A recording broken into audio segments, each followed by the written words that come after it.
Hello, everyone. This is Twisted Christian. And first of all, before I even get started, I just want to tell you guys that I'm not a financial advisor or anything like that. So I have to tell you that. So this is all for entertainment purposes. And so we'll go ahead and get started. So how are you guys doing today?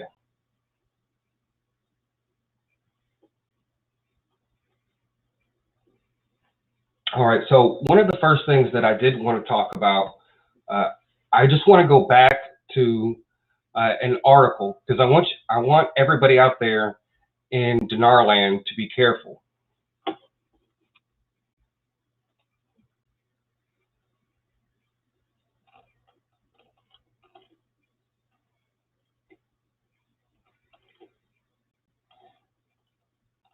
Okay, so I read something last night about this post, right? And they're giving you dates when the green light to release, and as far as the RV and how the RV was in the budget.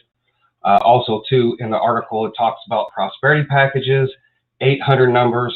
So make sure you guys please stay away from those. This is, posts like these that get out and they get people going. They get people waking up and, checking the CBI site to see if there's any changes.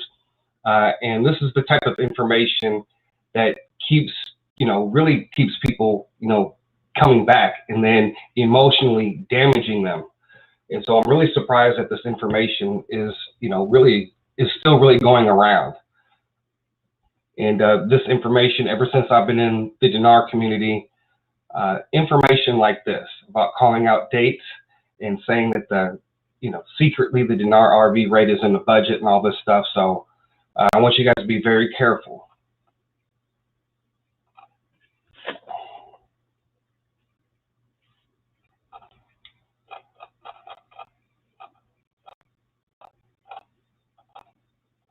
So I guess one of the next things that we are looking for is the Iraq elections. And I think with the, depending on how it all shapes forms, I'm not sure how much of an impact that's going to have on the actual Dinar revaluation, because we've had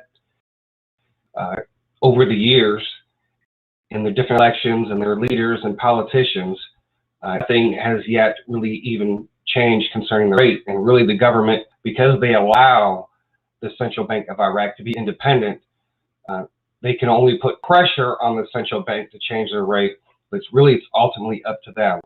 But also too, I think the Federal Reserve, which is basically the leader of the central banking system, they could also too put pressure on them too as well. But it could already be a plan for some type of global reset. We've talked about it for years and presented different pieces of evidence concerning the global currency reset.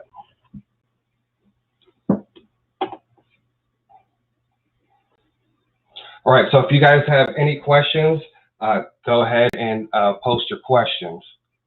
And I'll be going back and forth between your questions and what I'm going to be discussing today. All right, so one of the first things I do want to look at is Zimbabwe oil and gas, and it's down to 58 cents. And I thought that it could actually reach that low, and really, is this the bottom, right? Can it go down any lower? And, everything that I've learned so far about stock trading, when you think it can't go any lower, it does go lower. So it's currently at 58 cents right now. And I think I might go ahead and get in and buy some more, but I haven't made that decision yet. I'm not sure if it's going to go down further towards the end of the day.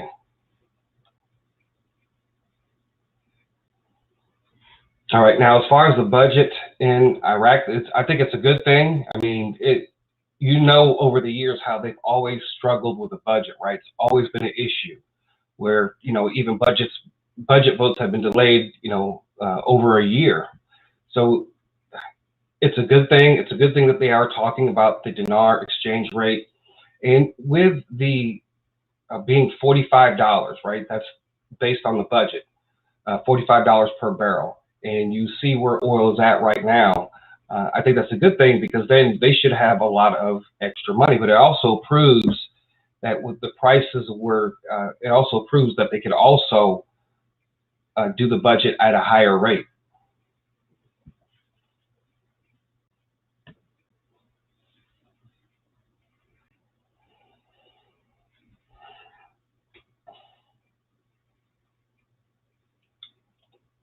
All right, now I'm checking out BMIX, that's Brazil Minerals. I talked a little bit about it yesterday.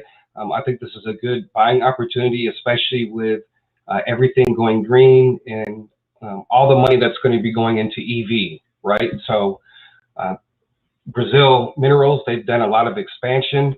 You can see here, Brazil Minerals expands its lithium footprint. Then they had some Triton funds, went and bought like $5 million worth of shares.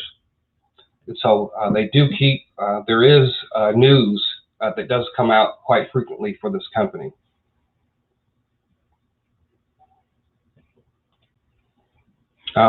One of the Kim Clement stocks, or one of the stocks that I believe is a Kim Clement stock, is the Brixton Metals. That's BBBXF, currently sitting at 18 cents. So that might be a good opportunity. I know that it can go lower than that. It's actually been down to the 15-cent mark. And the XLPI, that is one of the other Kim Clement stocks. Right now, it's getting ready to go through a reverse split. So I know there are some people that are day trading this stock. You can see here, XL Plus proves 1 to 100 reverse stock split. So that is coming. There's been some delays as far as the paperwork, but that is coming. So I'm not going to buy any more until after the reverse split.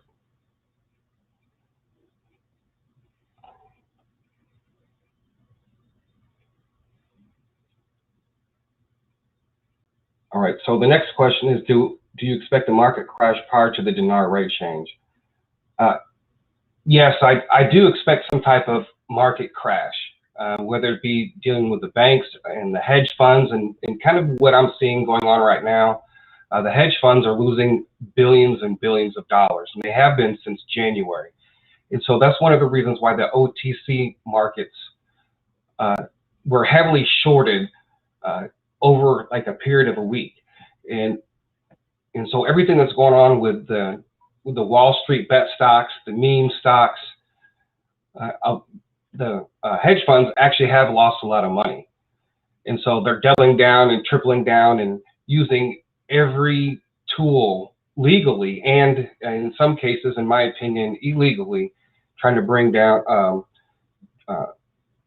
trying to fight against what Wall Street Bets is doing. So I think there's going to be a lot of factors. I think the one thing that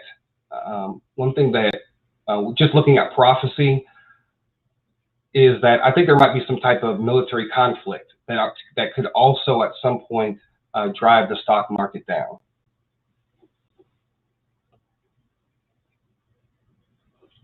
All right, Kim Castile, oh, 25 bucks. Thank you so much. All right. I really, guys, one of the things I do want to say, I really appreciate you guys' support. That is awesome. And I appreciate you guys. And that one of the things that, like I was saying, I really appreciate you guys' support. It does mean a lot. Over the last, there was a while there that I wasn't making any videos. It's because my dad had another incident, and so I had to take care of him a lot, you know, and making sure that he's getting his shots and eating and all that. And since we live in separate places and he doesn't want to move from where he's at, that has made it difficult. So now, as you can see, I'm back making videos.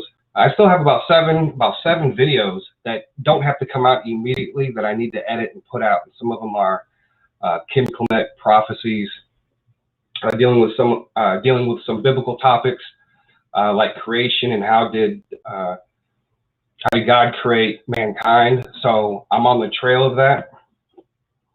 And, you know, in the Bible doesn't really say like how God actually physically created mankind. And there are some clues in some of the Kim Clement prophecies that that hopefully that we can bring out.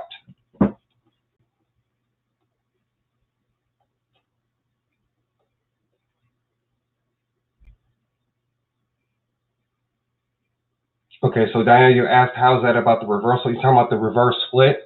The reverse split was supposed to happen on the 22nd of March, and it didn't happen because they needed to file additional paperwork, which I believe by now has already been submitted. So we should see that.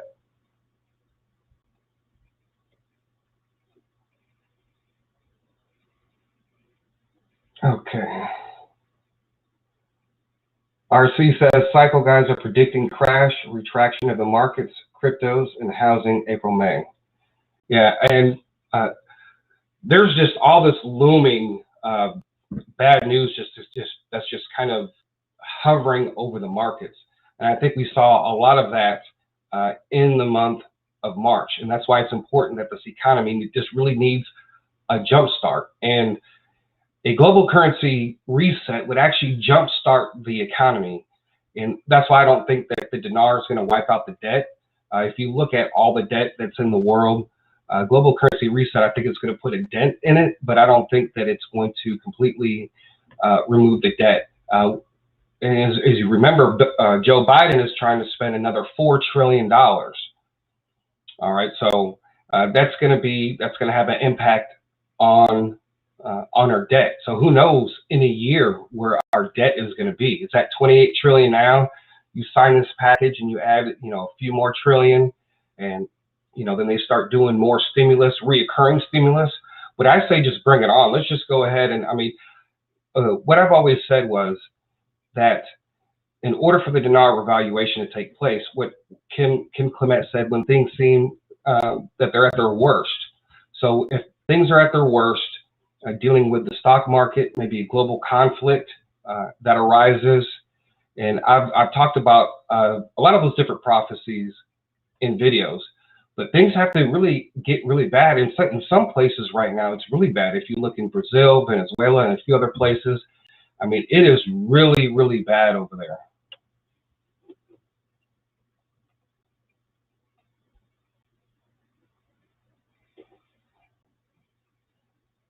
Okay, so some companies, what they do in a reverse split, they want to reduce the amount of stocks, and let's say each stock is worth a penny, and they do 1 to 100. So for every stocks that if you have 100 stocks that you bought at a penny, then after the reverse split, it'll still retain its value, but it'll be at $1. The total amount for 100 stocks at a penny.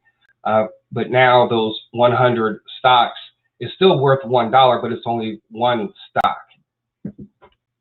And so they do that to try to attract investors. And from what I understand, they're getting ready to make some moves. So if their stock price is a little bit higher, and you have a lot less, what do you call that? You don't have as many stocks, so it's not, you don't have like billions and billions of stocks, and it's going to make the company look a little bit better. There's a term for that, but I can't think of it right now.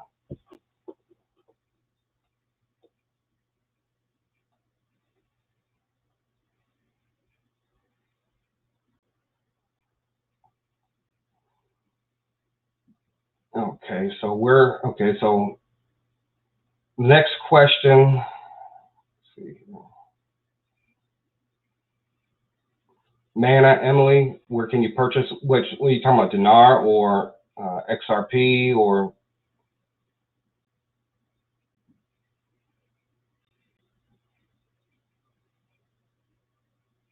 Okay, now as far as the reversal, I'm just waiting for the reverse split for the stock, and then I have seen stocks that did a 1 to 100, and then they actually, after they do that, then you got to remember, there's a lot of these places, a lot of these hedge funds are shorting stocks, right?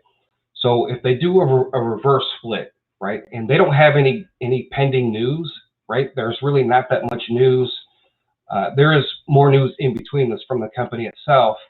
But as far as like official press releases, there isn't that much. So they will see that as a weakness. And it's not like everybody's piling in and everybody, part of it is also demand too as well. But I've seen stocks do the reverse split. Then after it's $1, then it ends up dropping all the way down to 10 cents. Do you see what I'm saying? So I think that actually might happen. So if you, on the day that actually happens, my advice, if you already own XLPI, I'm not a financial advisor, but I'm just telling you to make sure that you have your stop loss order set in. So if they do the reverse split and it's at $1, and then let's say it goes below 90 cents, then your stop loss orders will kick in.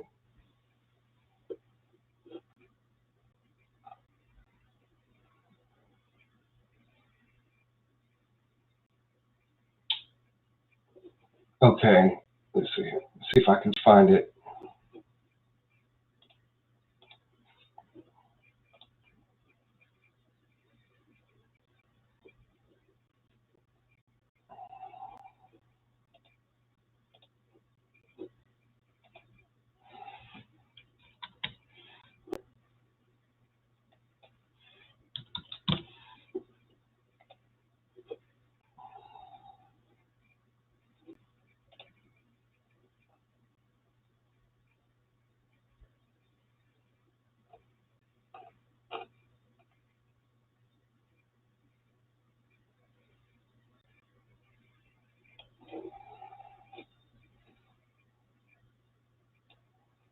Okay, it says right here on Excel Plus International, March 25th, on March 12th, 2021, we announced via press release that the documents required to effect a reverse split of Excel Plus International's common stock has been filed with FINRA, along with our expectation that the reverse split would take effect on Monday, March 22nd, 2021.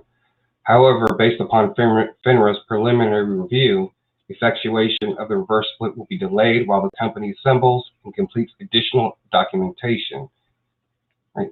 The assembly and completion of this documentation is already underway internally, and all relevant materials will be resubmitted to FINRA as soon as they are completed. That was on March 25th, so that was a week ago. So I would imagine, maybe by now that paperwork has been submitted and it's being reviewed.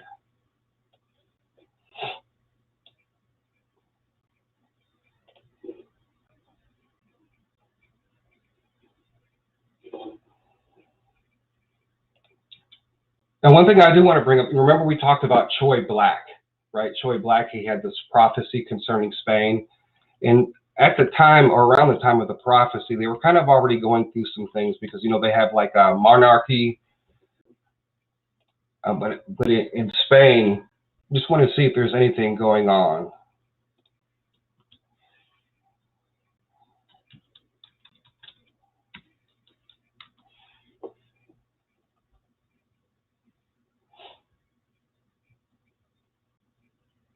Okay.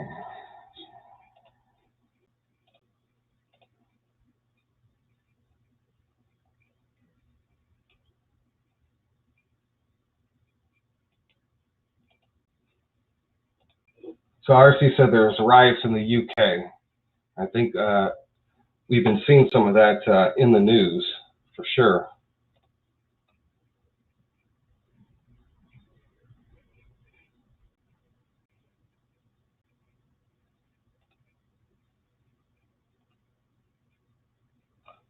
All right, so there's this article here, EU's Eurozone crisis as Merkel's demand sparked riots and political unrest.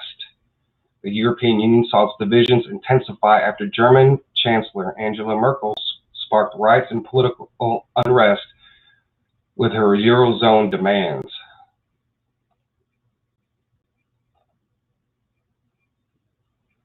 The EU economy has been embroiled in a number of crises in recent years, with the coronavirus pandemic plunging the Eurozone into turmoil.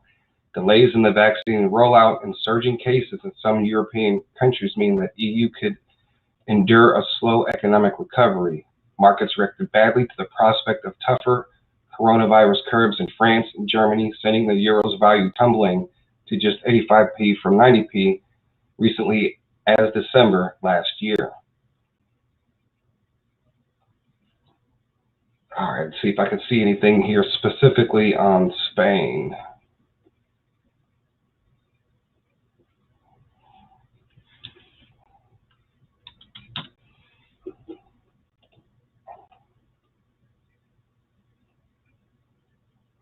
Okay, so this is interesting. It says here, numerous capital cities saw riots. Okay, so there were moments when it felt like a war zone, and that's just not, and that's not just been in Athens. Zolst Darvis, an economist as Bruegel, highlighted the similar demonstrations took place in Spain and Italy. He said, if you look at Southern Europe, if you look at Greece, there are demonstrations almost every day. If you look at Spain and more recently Italy, there are more demonstrations on the streets. Ms. Stevens added that citizens felt chronically criminally misrepresented by their government. So there is something big going on in Europe. It's also going on in Spain too as well.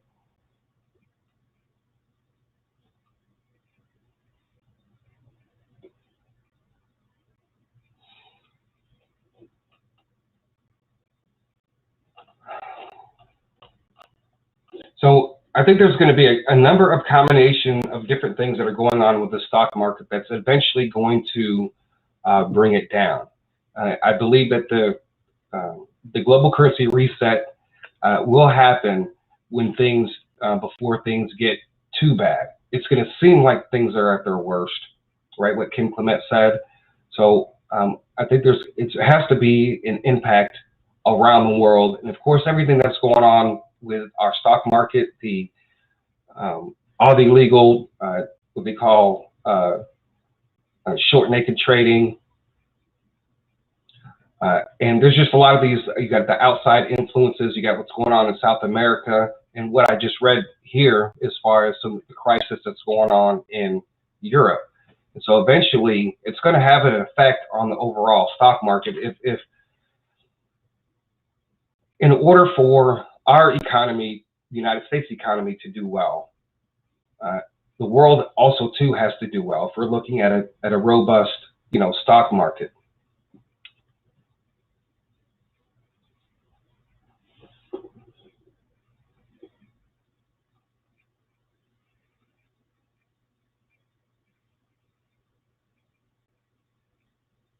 Yeah, I think I read an article or looked at an article saying that the revaluation had taken place. Yeah, that's pretty crazy.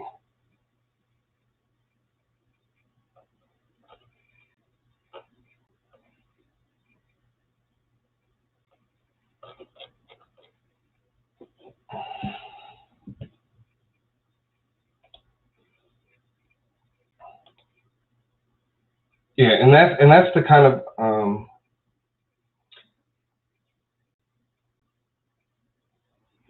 question that's asked quite often, especially like in these Dinar chat rooms, when you see posts like, let's see, when you see these posts about dates and how the green light and all that, and so there's people they're going to continue to ask, because there are people in the Dinar community that are just saying that things are getting ready to happen. But there are a number of factors that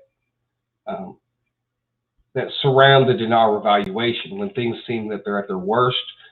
In my opinion, when it comes to the Kim Clement 20,000 Dow, I believe that at some point it has to be around that mark, and that's why I was talking about a trigger. Maybe they have, they got together and say, hey, look, if the economy is going to go down, then to restore faith in our economy and make sure that the entire world does not melt down, they put this plan in place as a last resort. Because if they were going to go to an asset-based system, when the crash happened in 2008, and actually I remember doing a video on this, they actually postponed raising it from tier 2 to tier 3 or something like that, to where they would include they would include gold would have a bigger role in the central banking system, but they actually delayed that to like 2025 or something crazy like that. So I think that if they wanted to really do it, they would have done it. They were supposed to do it in 2010, and then it got delayed, and then in 2012 and so on, it kept getting delayed.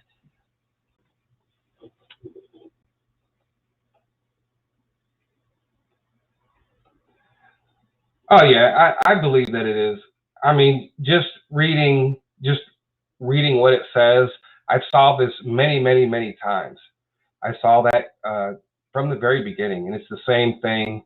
It's the same kind of drama. And people, I think I remember a while back around 2013 or 14, there was a whole website that was dedicated to Dinar news. But then they posted an article saying that the Dinar RV had revalued, and what actually came out was the guy that was behind the website to begin with. He was playing this big prank, and he was drawing all these people in. And I actually had a conversation with this person because nobody knew who he was, but I knew who he was because back then it was a lot easier to find certain information about certain people on the internet. But he shared with me that it was one big joke, right? And there are many people that are out there in Dinar land that are doing that. Some people are doing it for attention, right? Saying you have a guy, you have an inside intel person, and so far, since I can remember in 2011, I've heard the same stories over and over and over again, even up until yesterday.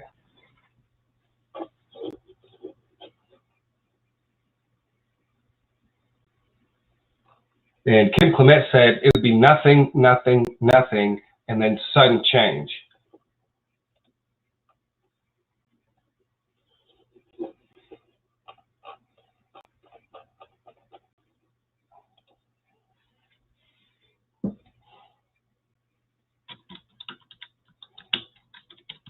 Okay, one of the other subjects I do want to talk about to you guys, and that's unclaimed property, unclaimed money. If you guys are, no matter what your status is as far as finances, right? Whether you're wealthy or whether you don't have very much, you should always check to see. You should do a check to see if you have anything out there that is in your name. So if you live in Illinois, Missouri, California, and they all have, each state has a website, but some of the states actually use a private service, and so I may get into that. And one of the things is that a lot of people don't realize they do have money, where it's tax returns, whether it's refunds, maybe you owned a business and maybe you didn't get a vendor payment, and maybe you currently own a business and don't realize that you guys actually have money out there. So each state, like Illinois here, has its own website.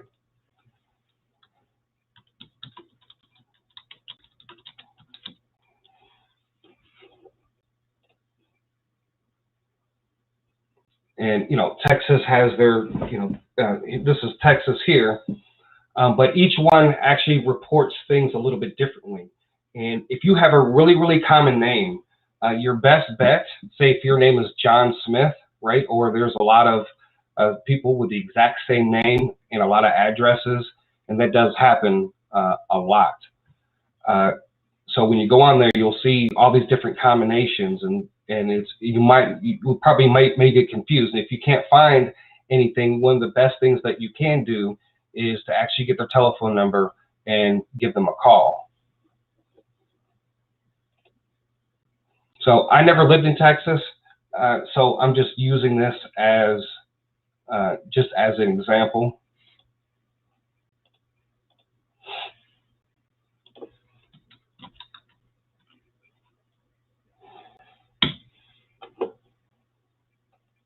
So if you just do last name, of course, you're going to find tons and tons of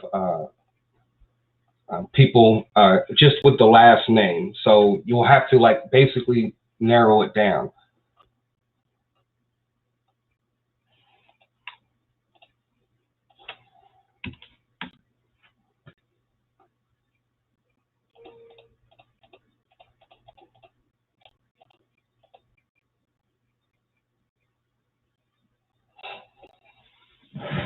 All right, so there's a number of, there's only just a few that it's actually under my name, right, in Texas, but I never lived in Texas.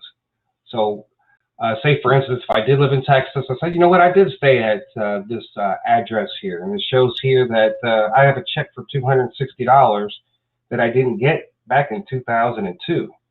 So so then what I would do is I would go to proceed to claim that, that money and go through the process. And normally you have to get your information notarized.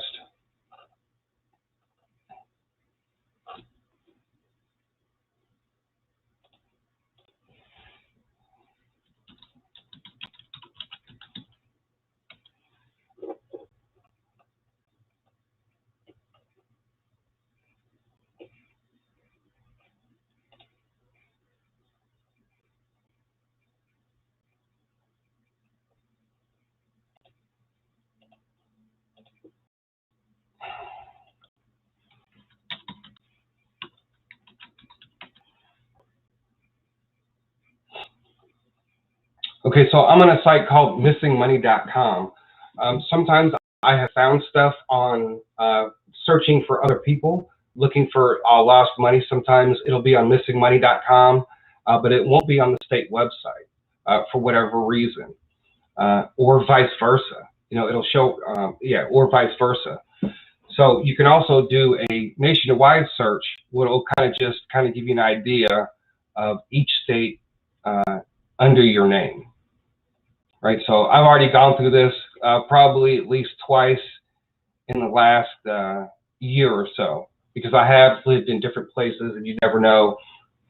You know, I have the other thing that you can do also when looking for lost money. You know, maybe some of you guys have parents that have passed away, and sometimes they have.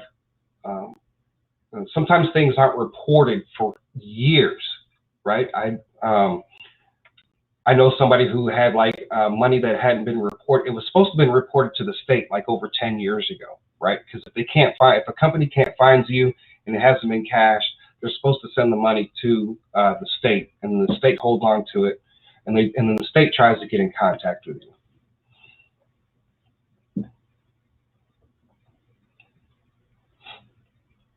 And so if you have a loved one, you know, a mother, father that has passed away, you want to look up their name and try to remember, you know, or try to get as much information about where they lived. If you don't know that, maybe they lived in different states, and then you would have, and especially if you're the beneficiary, or you're the only beneficiary, then you can go through and actually claim that money if they've already passed on. So that's why you want to. So say, for instance, if my father lived in several different places, right? He's still here, but I just did search just for all my family members, and so I searched in Kansas and a few other places just to make sure, you know, hey, maybe you know, some of the places you lived, you forgot about a bank account, or you forgot about, you know, a refund or something like that, a refund you never got.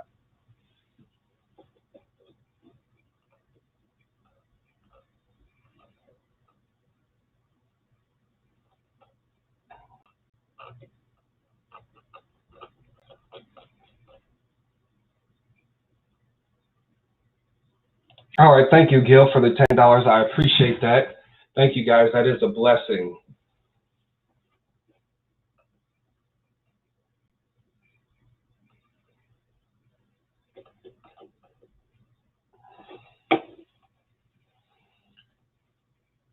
So, and if you have a really unique name, then you know what? It's very easy to search this stuff out because, you know, you're not going to have as many hits if you have a more unique name, or someone in your family that's passed away that has more of a unique name. And if you're absolutely not sure if there is something that does belong to you, you can always call the state treasury and ask them to, run your social security number to see if you do have anything.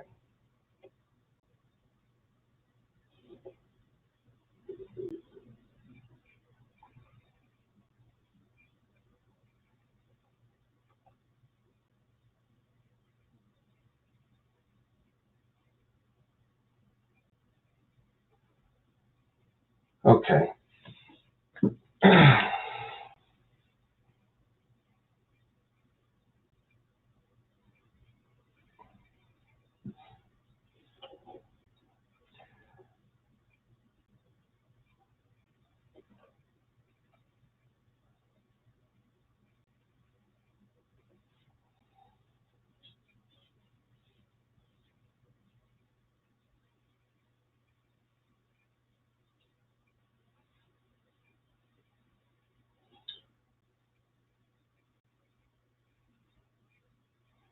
Okay, so if you guys, Esteban, you said there is no RV period. Trump is not coming back either. And next claim will be she is not coming back, etc. So the best thing to do is to live today because tomorrow we die. LOL. Okay. Well, this is what this channel is about. It is about, the dinar revaluation and what we actually believe. And everybody's entitled to their opinion. I do believe at some point that the former president will come back. I also believe she is going to come back. But there's a lot of people that don't, or that he never actually came. But everybody is entitled to their opinion. But let's just be, try to be civil about it. If you don't believe that there's going to be an RV or anything related to that, then it shouldn't really matter. It should be something that if people are talking about it, you don't even think about it.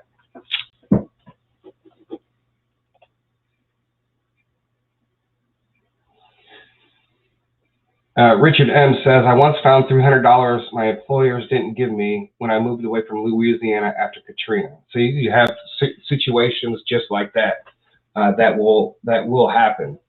And when you are on the missing money, now keep in mind, if let's say, for instance, you find something like, okay, on missing money kind of does a nationwide search without you having to go to each individual state, especially if you lived in a lot of places. But let's say you do find something maybe with one of your parents or something like that. Really, you want to go to the state site directly and not actually claim it through missing money, right? So say, for instance, if I said, oh, okay, this here, Florida, it's unknown. Well, let me go ahead and look at Florida unclaimed money. Now, some websites do use missing money to collect. So like the state of Ohio does use missing money to, you have to go through them in order to get your money from Ohio.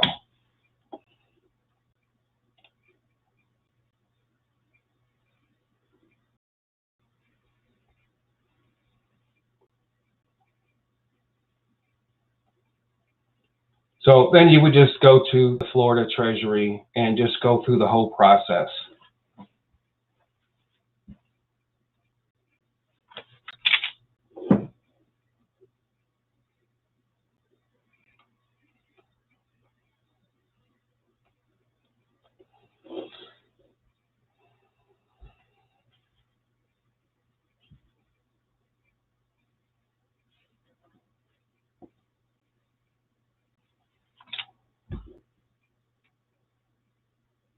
Yeah, Mark says he's been invested for 13 years, so you could just zip it and respect other people's opinions.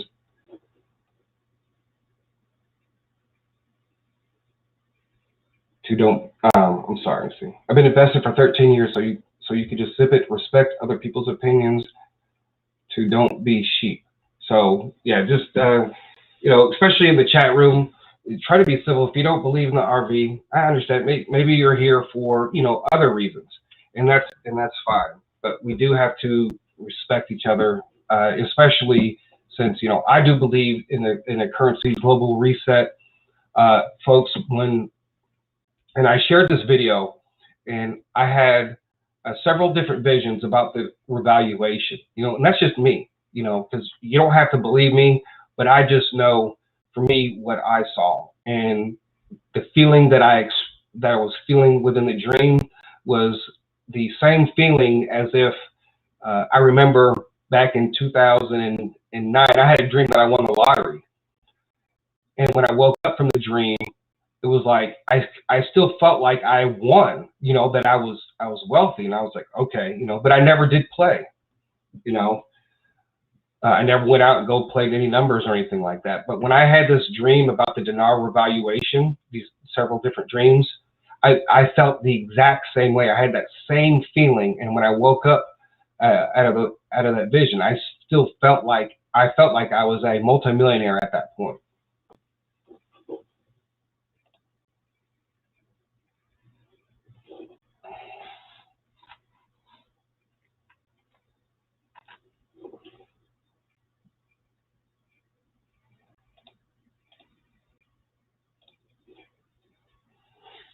So I wanted, there's the, with Fox Business News,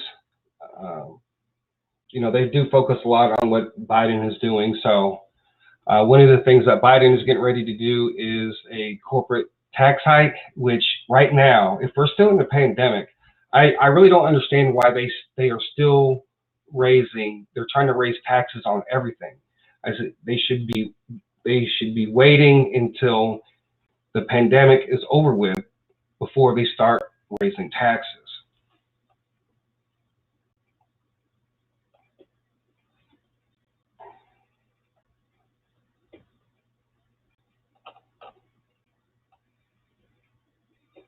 And 719,000 Americans filed for first-time unemployment benefits. And, that's a lot of people. That's a lot of people for first time. That is absolutely insane. And, we're still in the fallout from the economy back from 2020. I mean, businesses are literally have been closing down since it started, month after month. People trying to keep their businesses alive during this whole pandemic, and yet it really hasn't, during the worst part of it, there wasn't very much stimulus, especially when it came to the small businesses, because not everybody got the full EIDL grants or loans, and all kind of different problems with that program. Those programs are meant to help keep businesses open during this time, but instead, we continue to have these businesses shut down, and you're gonna see that there have been businesses that have been trying to hang on since it started, right? And they're just now saying, I can't do it anymore. And now they want to talk about reoccurring checks, right? That we would get so much amount every month. But that's, if you were going to do that, that should have been something that would have been during the pandemic. And I think a lot, honestly, if you look at Kim Clement prophecies, especially about the former president, and you put everything together, it's almost as if, like, right now he's being humbled, so to speak, right? And some of the Kim Clement prophecies talk about that. And so whether he comes back now or later, or even his son tries to run, all this is going to remain to be seen.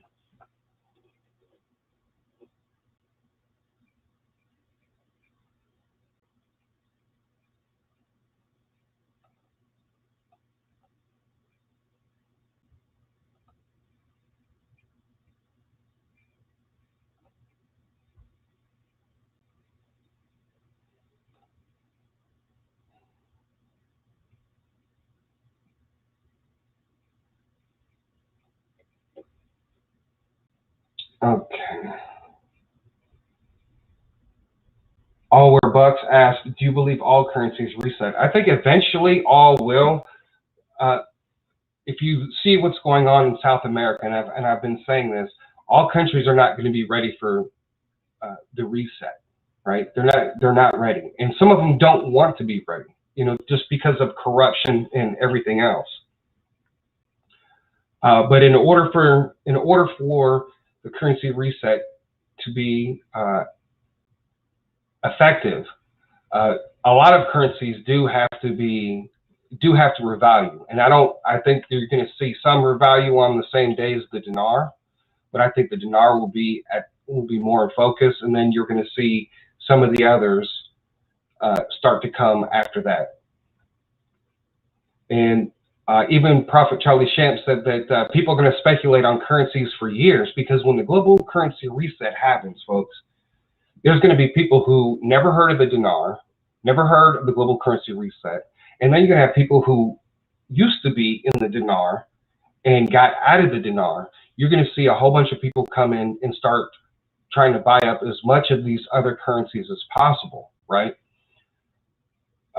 So you're going to see a lot of that, because once some of the main ones go, they're going to be people looking for a lot of these other currencies to revalue.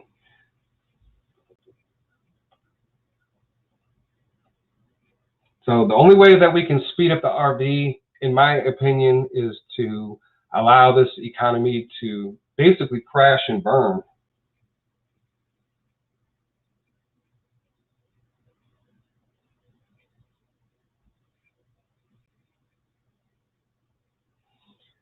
Yeah.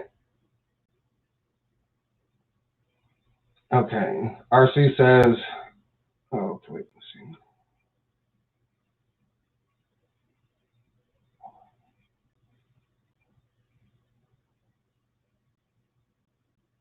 Yeah, there's so much corruption in Iraq. It's just absolutely ridiculous. Just everywhere. I mean, we featured it. Currency 365 has talked a lot about it. Pimpy's talked about it.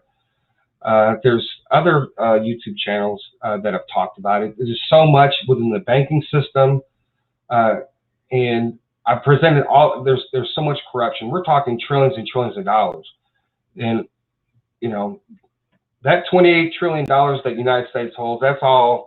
I mean, that's just part of the result of a lot of the corruption.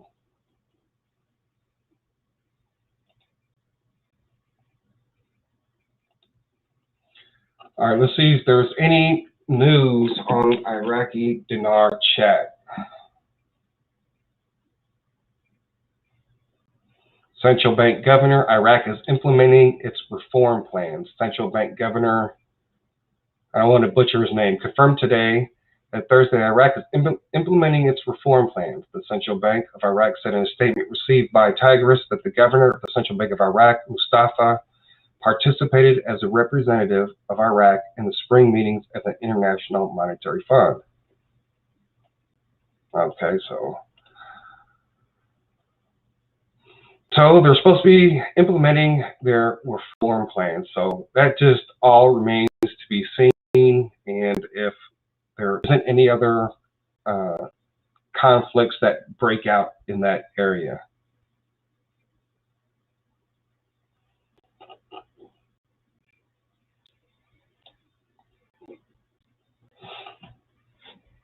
All right, so there's another website that I do go to, and it's called wallstreetonparade.com.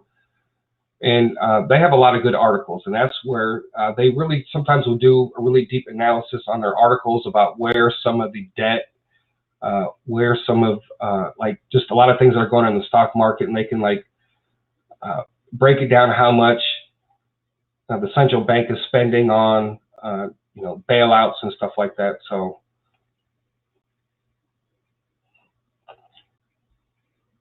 Argos blowup calls attention to questionable listing standards at New York Stock Exchange. So Argos is a hedge fund that has imploded, right?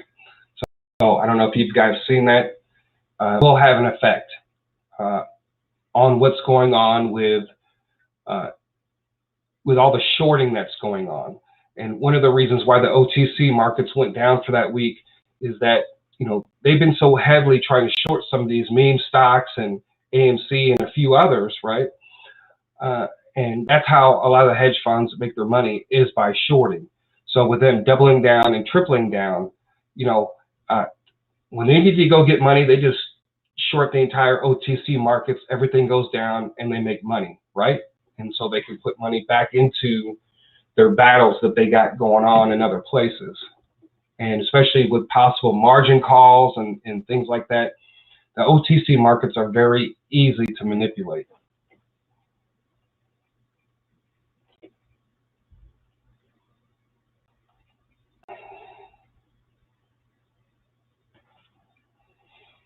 And then we started hearing about dark pools, right? I didn't really hear too much about dark pools except when it came to GameStop, right? A massive increase in trading in GameStop by dark pools owned by the mega Wall Street banks coincided the spike in its share price.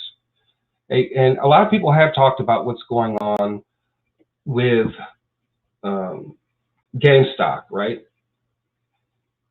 And a lot of these hedge funds have lost billions of dollars. Let's see where it's at today. It's at $194. And so the hedge funds have actually, they've lost a lot of money. I think I've featured that on one of my videos, but let me just try to pull up some information.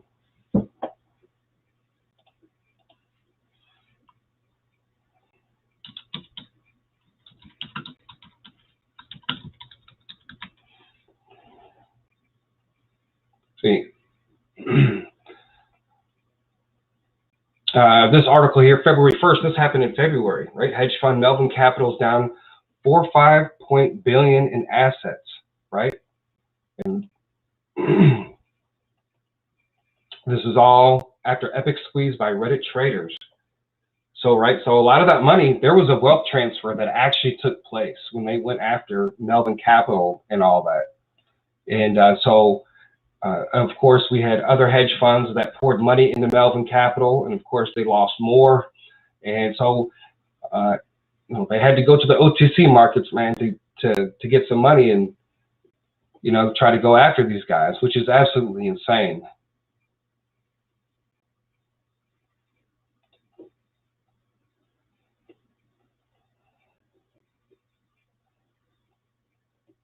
Then you have BlackRock. They manage more assets than the entire GDP of Japan, right? Yeah, they oversee $9 trillion in assets. That's absolutely insane.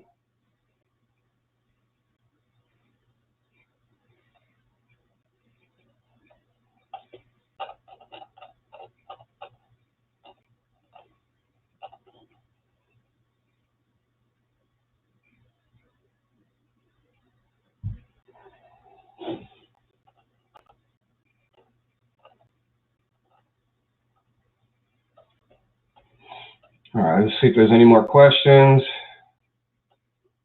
Okay.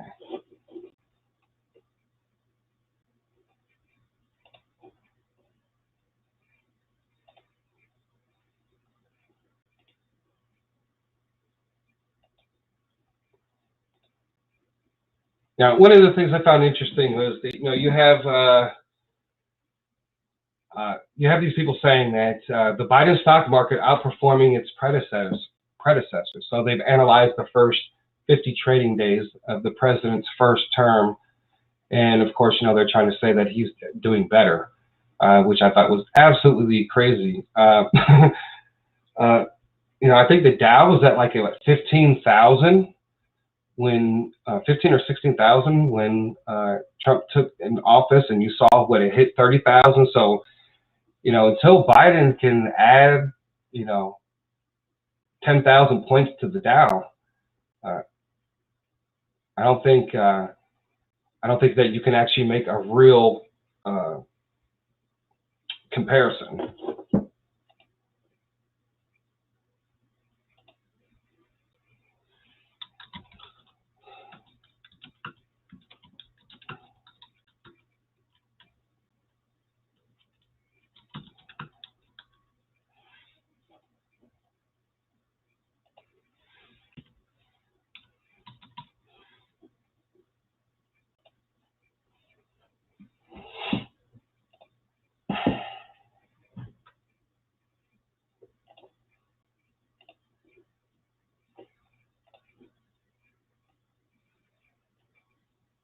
All right, so there is, like I said, there's this big battle going on with Wall Street bets, and a lot of people have kind of joined that fight and trying to go against the hedge funds. And the hedge funds, they've been losing.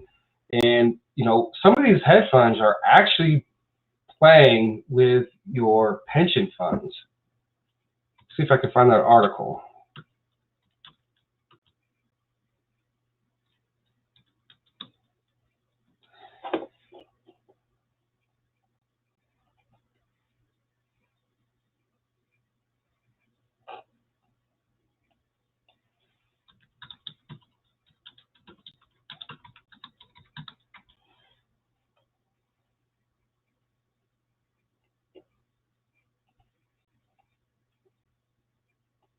Here we go. See, look, teacher pension fund loses $525 million on Panda Power deal. One of Ohio's largest public pension funds lost more than $500 million on a private equity investment in Panda Power funds. Wow. So can you imagine being a teacher in Ohio right now, and the teacher pension fund just lost $500 million, right? So a lot of these hedge funds, you got to be careful, man. Some of these might be messing with some of your pensions.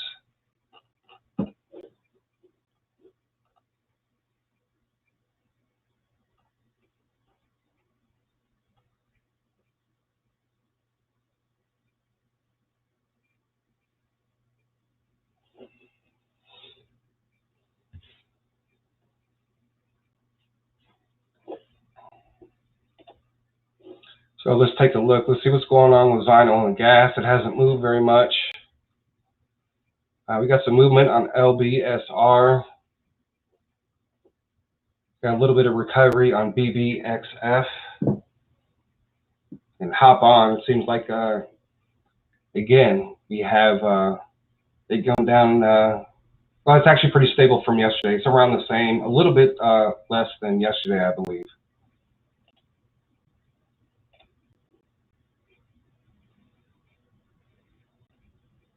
Oh, yeah. Okay. So Elon Musk, again, right? So every time he makes a tweet about Dogecoin or Dogecoin, right? SpaceX is going to put a literal Dogecoin on the literal moon, right? So what happened today, right? It actually shot up to like 0.0, like 6 cents, right? 6.25 cents. And I think it was trading around like 5.25 last night when I was doing the live last night. So all I'm doing is with any free stocks that I get from just using this. Now, I don't like Robinhood, but somebody on Reddit told me, well, if you really want to stick it to Robinhood, right?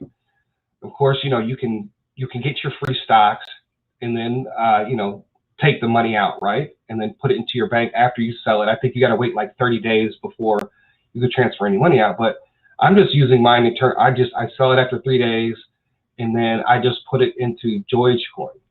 So if you guys want to do that, the link is down below in the description. You can get up to 3 free stocks. So you do that, right? You take it, and then you just put it in the Dogecoin, right?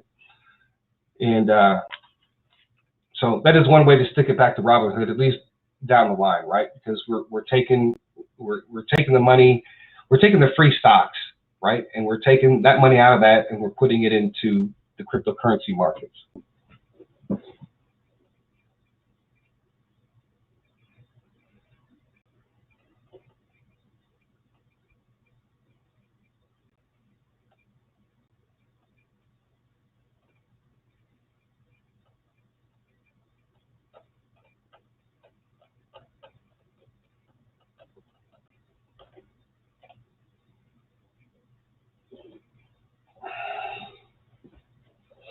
All right, so you can see it's starting to kind of slide back down. Every time he makes a post, it seems to jump up by almost a penny. So let's see here. HP.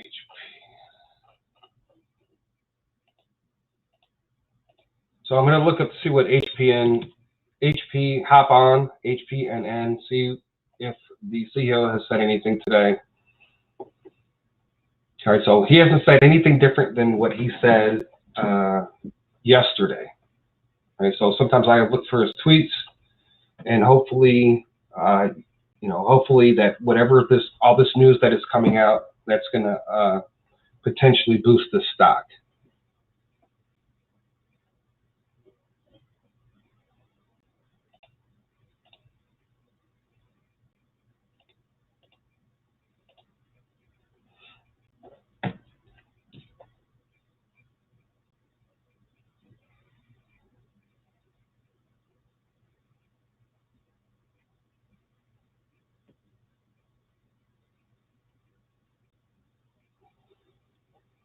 All right, so I'm going to kind of go over some of Charlie Champ's prophecies, right? And I'm not going to go and read each one, but before I get started, I'm trying to find the one that dealt with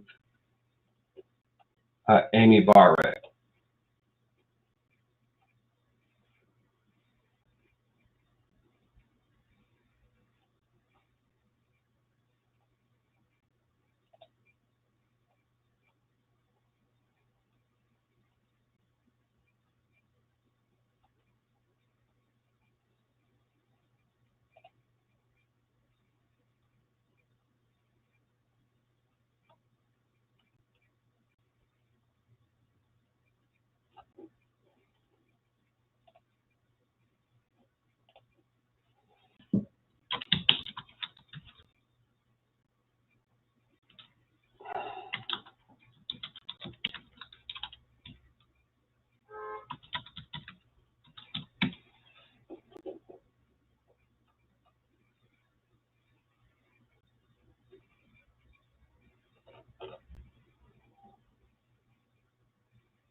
I was trying to find the prophecy. I guess I should have had it pulled up before I started. Let's see.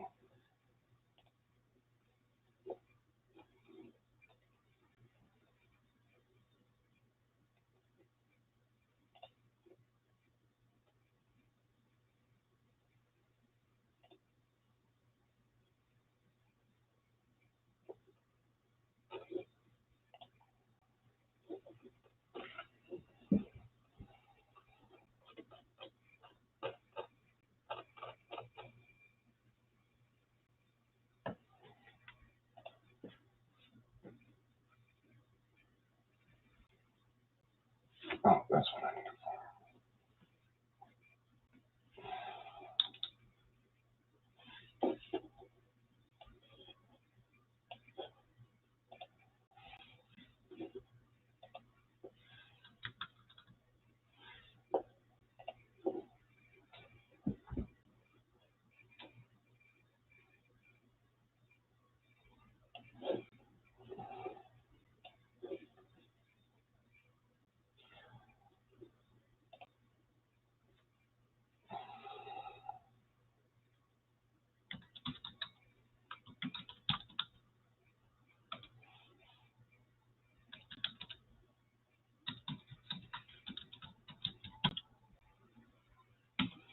All right, so right now I have my penny stock currency list up. So I'm going to go ahead and share that.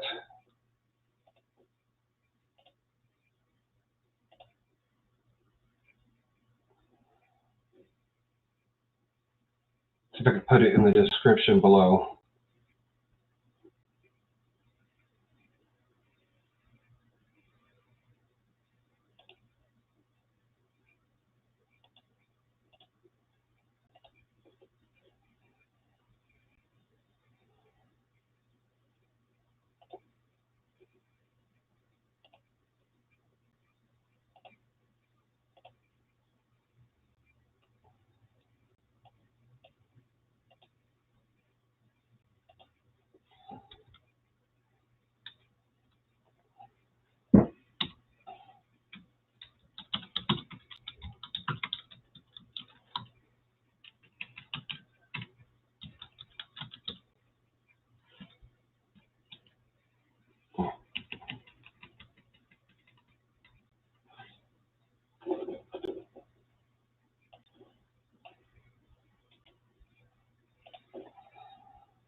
Okay, so a lot of people ask about this penny stock currency list that I put together, right? And and the rate of all these, where the rate is as of 2/20, or I'm sorry, February 22nd, 2020, right? So there's not going to be much change in value of some of these currencies, but that link is down below in the description. And so I kind of broke down what I thought, some of the top currencies after the dinar revaluation. So I don't think I even have the Iraqi dinar, because this is based off of after the Iraq dinar revaluation, right? So currencies that I'm going to try to get to, currencies that I am going to try to get to or purchase right after the revaluation. So Vietnamese dong, the Indonesian rupiah, the rupee, the Iceland krona, South Korean won. I think, like I said, in like Colombia, like some of the pesos that are in South America, I don't think some of those countries are ready. So, but I'm pretty sure once I exchange the dinar, if it's 1-to-1 or 3-to-1, I'll be buying some, these anyway, at least a certain amount of each one, and then I can just, forget about them until that country actually revalues. Especially these ones like, let's see, the Colombian peso. If that one does not revalue, that's probably one that I think that won't revalue maybe for another 2 or 3 years after the initial revaluation.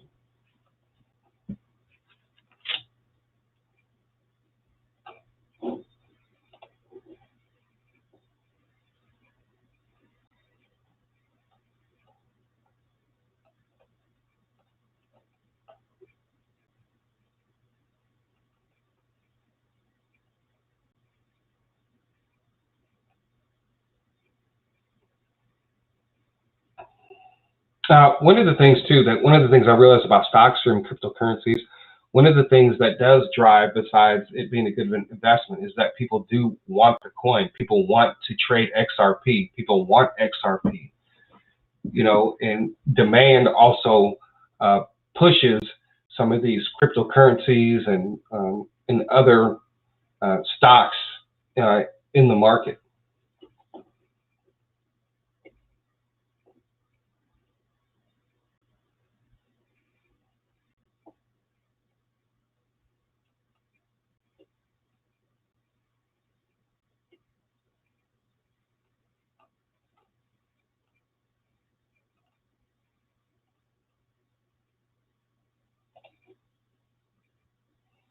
Thank you, Apostle Lisa Grace, for $20. I appreciate that.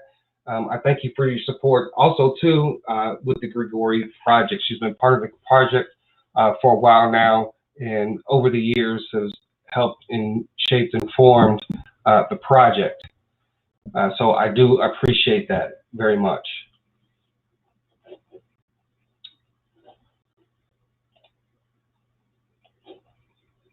Okay, and if you are on the Patreon, I did post a link yesterday. Whether you have a business, a YouTube channel, blog, or social media page, comment your links so we can try to help each other out. So these are people that are within the community. They have a website. Apostle Lisa Grace has her Mary Kay, her YouTube channel, so go subscribe. And also Sandra here has a website, and Coco here has different websites to look at. I think that might be either Twitter or Instagram. But yeah, you can continue if you have 2 or 3. You can make 2 or 3 posts if you have 2 or 3 links, or try to get it all in one comment.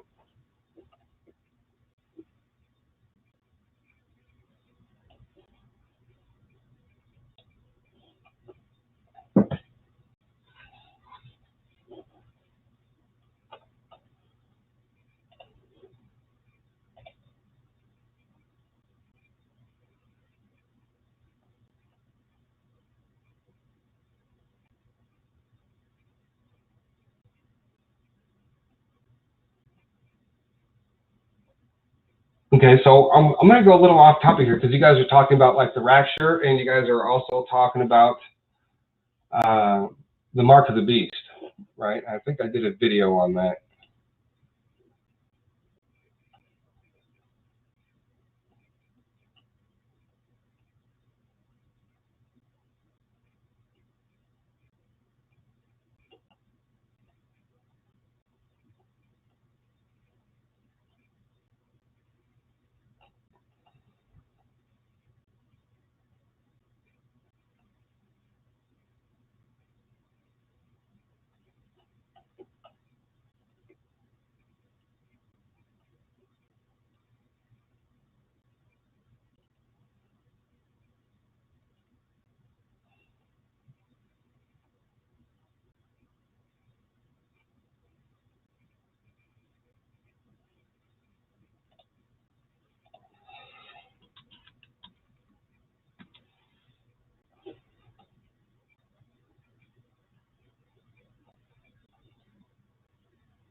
Okay, so I have a video here that I did 1 year ago, right? And it's called "The Mark of the Beast is Not What You've Been Taught," right? So I get into that a lot, and as far as like the details of that, because you have to look at the original language, the original Greek language, and it says that the mark will be on the forehead or on the hand. It doesn't say inside the hand, and it doesn't say inside the head, right? So a lot of people think that microchips will be that, but I get into that. I think that the word, when you look at the words for mark, and it's like tattoo. So let me pull that up.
Now, electronic tattoos have come a long way, also known as e-tattoos. So when you look at the original words, you look at the word mark as tattoo, right? So that's what, when he saw a mark on the forehead or on the hand, right? They couldn't buy or sell or do anything else. They had to have that mark, right? So it's an outward appearance, right? It's showing to the public, right? Because if nobody will know if you have the mark, if you just, if you don't have it in your forehead and you just have it in your hand, they won't know, right? But if you have it on your forehead, it's going to be like, I think that the hand and the forehead is kind of like a different level of allegiance, right? Having that on your forehead, and everywhere you go, there's this mark on your forehead, right? So they see that you have really, and with everybody else, you'll have to show your hand.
Just waiting.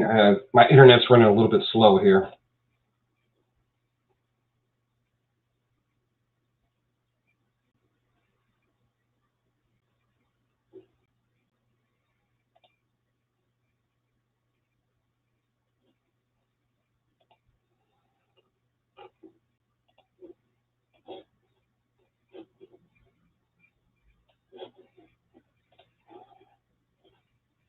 Okay, so this is one of the things that when people, people say, well, why do they call you Twisted Christian or whatever?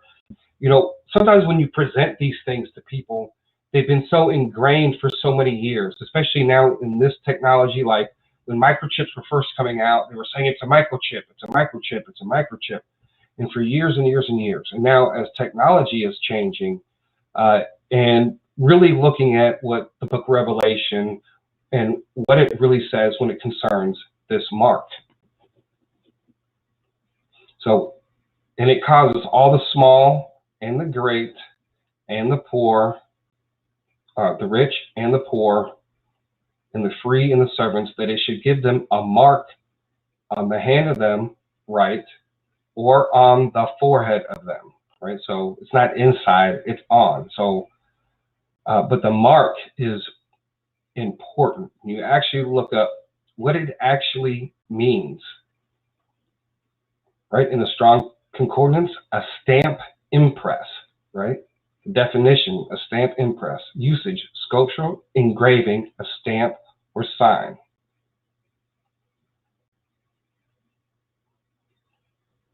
All right, so a mark really is just basically a tattoo or some type of engraving, right? When they want to mark the cows, they put that little device or that rod, and then they stick it on the cows, right? And it marks them, right? So that's what I believe that's what it is, according to when you actually look at the actual words, and then try to, I think, let's see how many other uses are in it here.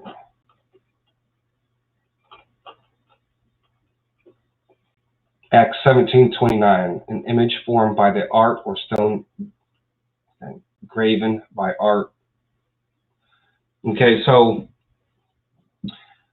again, so I believe that the mark of the beast is some type of electronic tattoo, whether it's connected to the internet or is just a mark of or if it's just a physical mark that's not tied to any type of network.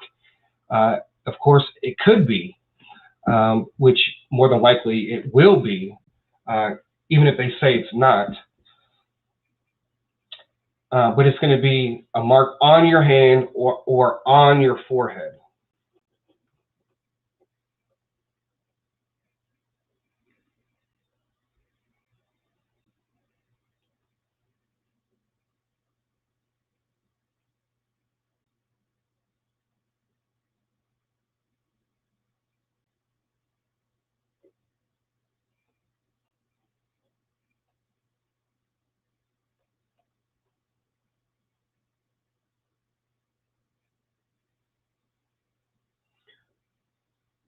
All right, James.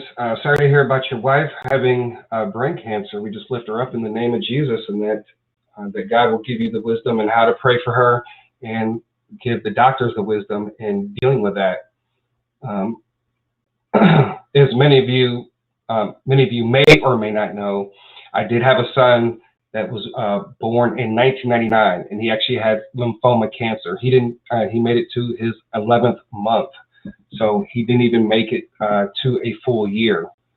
And so it's very devastating, any type of cancer or anything like that. And I think King Clement often talks about cures for cancer. That in the future that these things are going to come. I think that if dealing with my own son's death and doing the research and seeing other people go through that, and you see it actually quite frequently.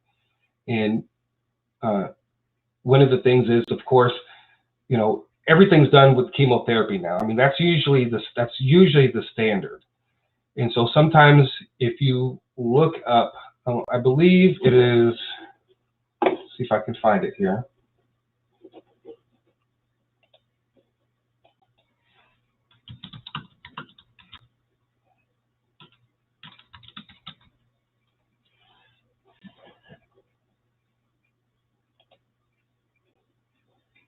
Okay, so I don't know the exact situation or how any of that is going on, but in 2020, they were given President Trump at the time signed a law that gave you the right to try like things that were unapproved yet, right? Clinical trials, right? So if there is something that is going on, it doesn't matter what you're dealing with, whether it's cancer or other things. There are some things out there that that they're working on, right? That might be in stage 2 or stage 3, or that hasn't been approved yet, right? So I think there is.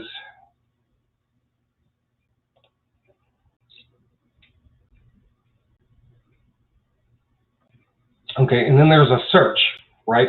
From that page, once you go to the right to try, there is another page that can give you access and look at, you can research whatever type of condition that you or a loved one is dealing with.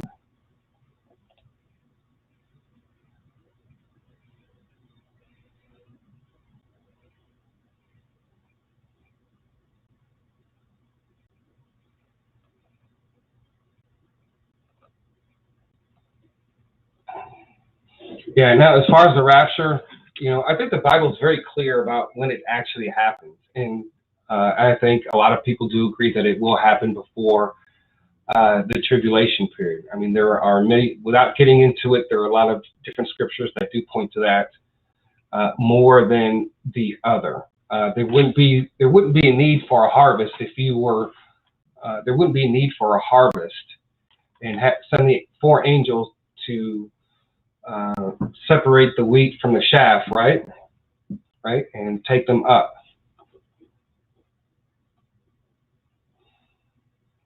PK Billion says Iraqi people are protesting the budget.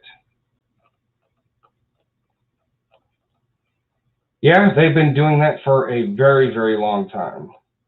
I think they're always, look, until the Iraq politicians do what they're supposed to do, and, it's, who knows how, when Iraq does what it's supposed to do, they won't need to go out into the streets and protest, right? It's all corrupt. It's just all corrupt.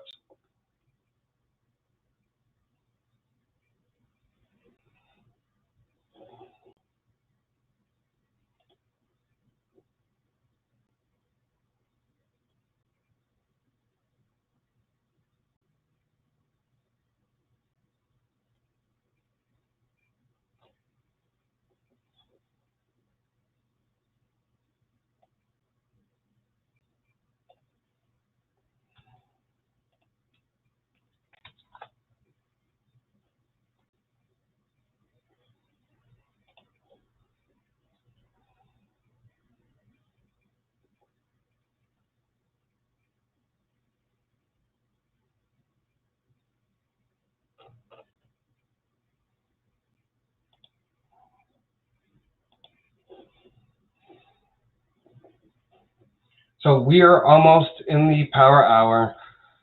Zion oil is up a little bit, 59 cents a share. Not much is moving today.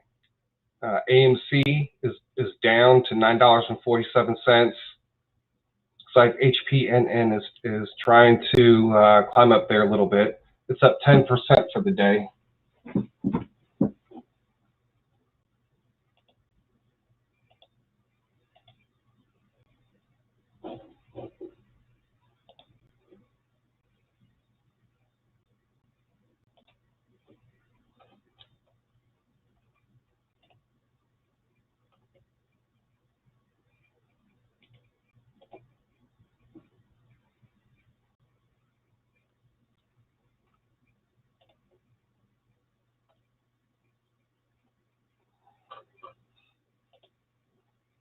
Okay, so here is a prophecy from Charlie Shamp, January 28, 2021. So this is very interesting.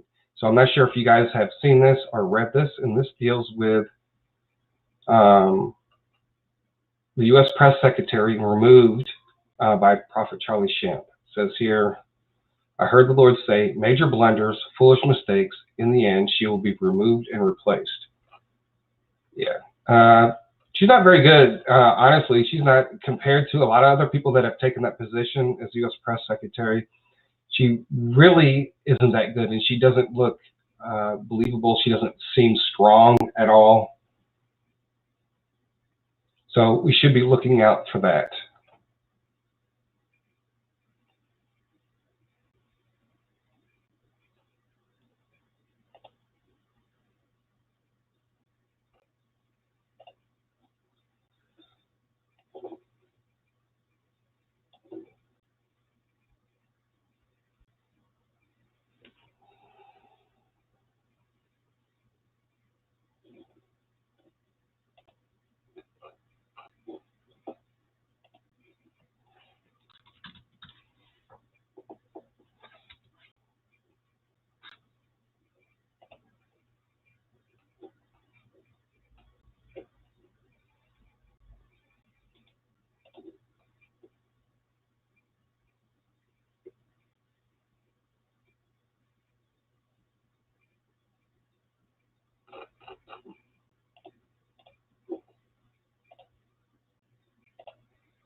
Okay, do you guys have any questions? Is there anything that you guys want to specifically discuss concerning any stock, Dinar?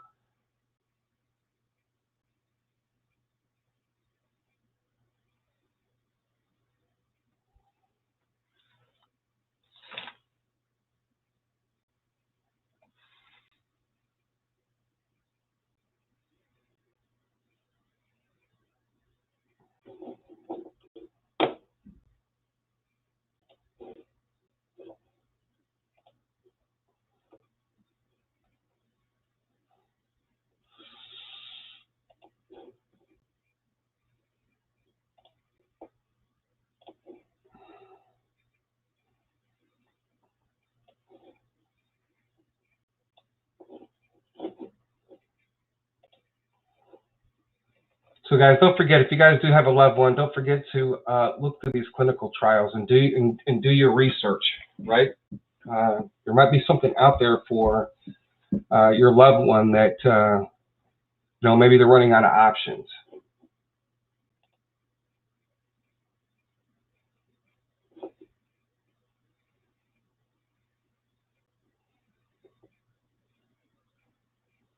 I just joined in as wondering, do you think that they're going to revalue anytime soon? I do not think that they're going to revalue anytime, I mean, soon, like this year. I think there's a possibility, right? And I think it just all depends on the stock market. It depends on other factors to, you know, the banks have to crash. Now, it's not to say that banks will still be important in the future, regardless of how we feel about the banking system. It's, you know, it's one of those things that it's an important place in human society as far as banks. Being able to put your money in or have your check deposited, and you can use that banking system.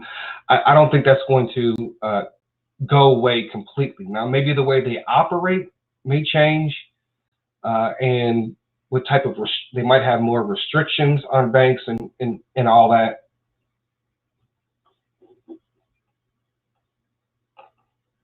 But ultimately, I think the banks will be here to stay.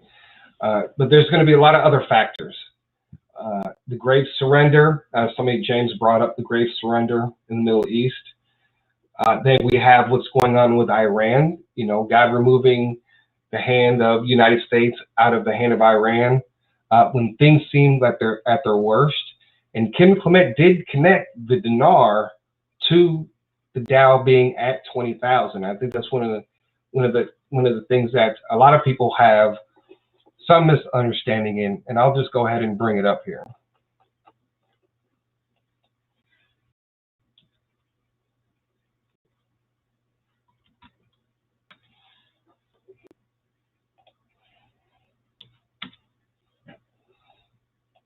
There are 4 distinct prophecies dealing with 20,000, and when you go, when you see that, and you go and you research each one, not all of them have to do with the dinar. So, and there is one that does deal with the dinar.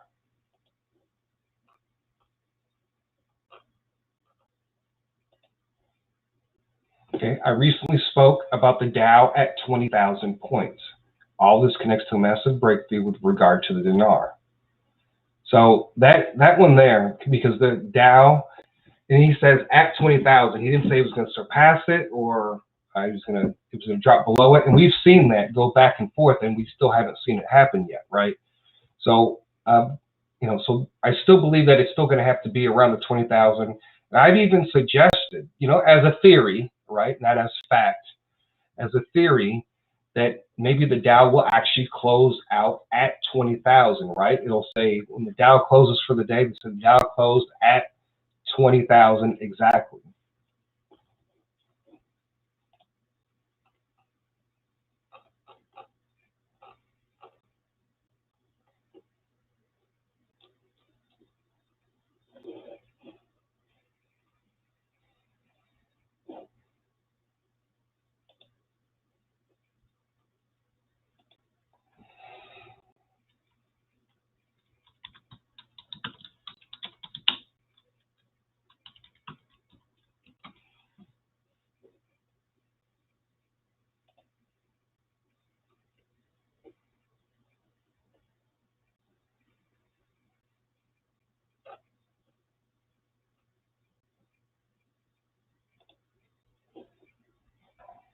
I don't know how far the U.S. dollar will fall down. I don't really, the U.S. dollar, a lot of people say it's going to lose 50% of the visit value or, 25% of their value. Definitely, it's lost a lot of value since its inception, right? So the dollar is already down. But from where it's at right now, I don't really know. It could be 20%, it could be at 80% of its value from where it's at today, or 25%. I've gone over Kim Clement prophecies, and some of them that deal with the economy, and he said that, that it will change in one day. So this whole change that happens in one day, to me, that's also points to that this has the system or safe trigger or whatever, where when things do get to a certain point that it will actually go to the new system, right?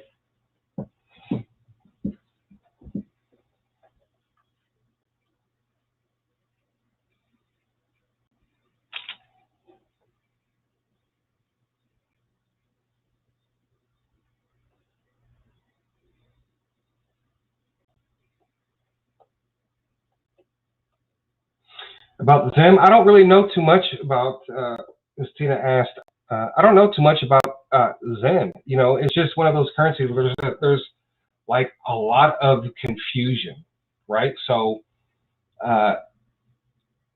I am not sure if it's going to be one of those investments that, because it's so cheap, right? And then if it was to revalue like even like 10%, right? Like 10 cents on the dollar, that would be like crazy. Like, I guess that would be like Bitcoin crazy, right? You can actually get Bitcoin at one point in its inception, when it's less than a penny or whatever.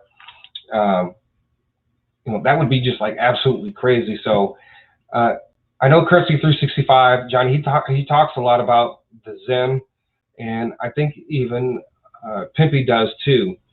But it is, to me, it's very confusing. And if I was going to buy some Zim, I would just go ahead and buy whatever currency is being used and then just hold and wait. But I still think right now, I don't know where Zimbabwe fits in the currency reset. And I guess you kind of have to look at their progress, the political progress, what's going on in the country.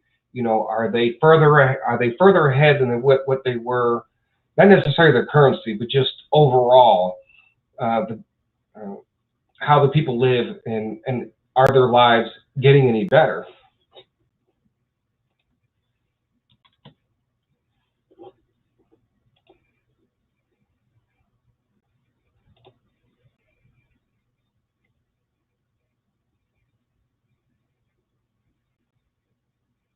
So I know that there's a lot of investments. Of course, they're dealing with the current crisis too as well. Let's see here.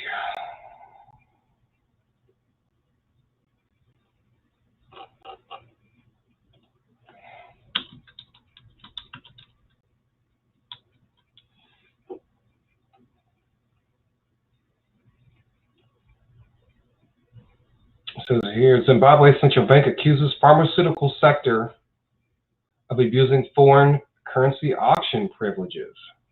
Okay. I'm not sure how to say that name, but this particular bank agrees to refinance 1.4 billion Zimbabwe debt document.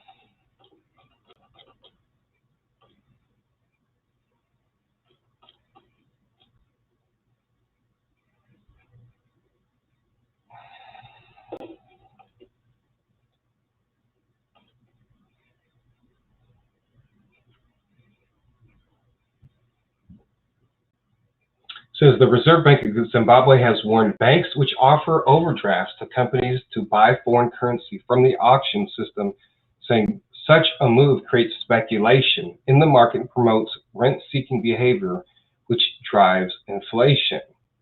The foreign exchange auction system introduced in June by the central banks has been credited with stabilizing the exchange rate. So they're still in the process of trying to stabilize the exchange rate. Okay, it says here, however, it has come to the attention of the RBZ that some banks are not paying attention to this requirement and have instead been extending overdraft facilities to finance their customers' bids. All right, so looks like they're getting ready to rein in some of these finances.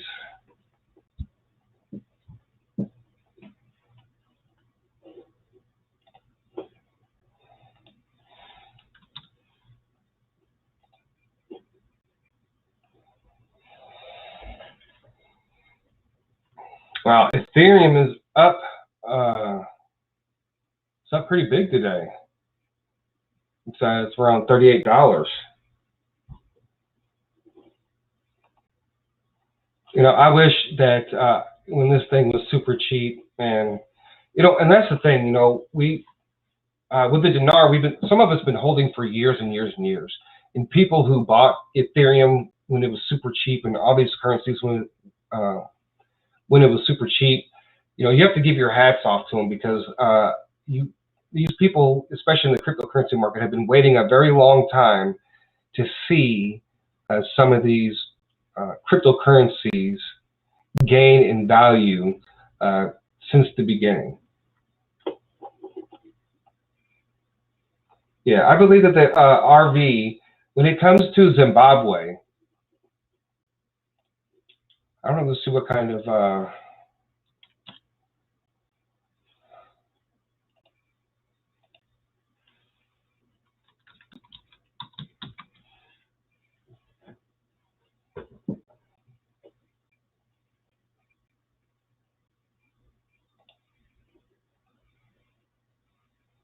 Zimbabwe's mineral resources include coal, chromium ore, nickel, copper, iron ore, vanadium, tin, platinum metal groups such as palladium. That's a very, I think palladium is pretty expensive. I have to look that up.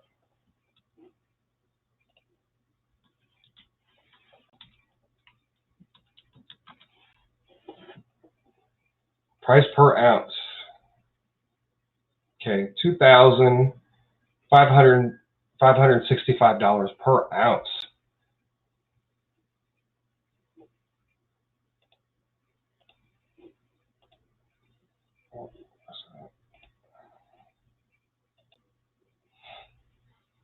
So that's pretty expensive. So they do have a lot of great resources, of course.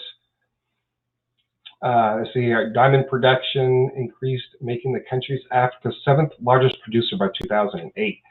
No, so think about it, folks. They have all these resources, right? But look at their currency. It's absolutely insane.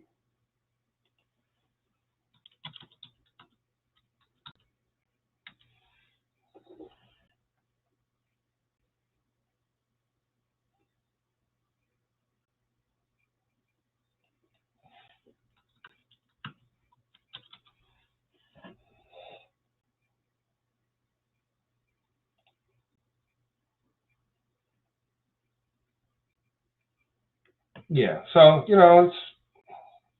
it is what it is, and a lot of that just has to do going back years and years of colonialism and not allowing these countries to prosper on their own. There's always been corruption, especially in the diamond industry. Many of you have probably seen those movies that deal with the corruption and all that in the diamond mines and minerals and other gems and jewels. It's absolutely insane, and a lot of these African countries, especially in certain areas where the warlords actually will make deals with companies and stuff, and they'll use child labor and everything else, and it's actually pretty sad.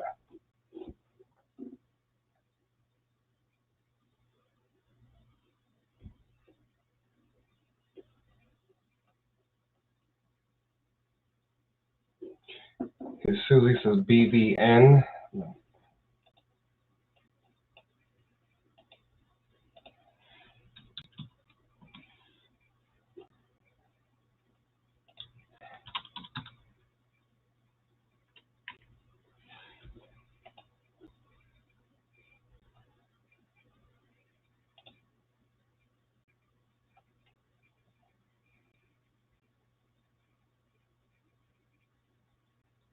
Here, BVN.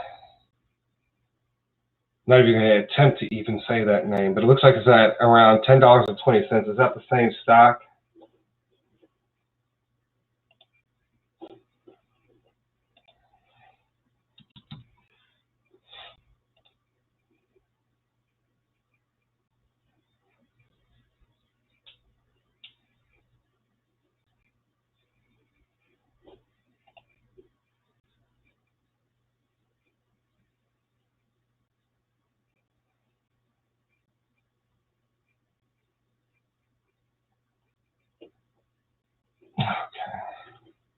Yeah, I don't know too much about this particular stock.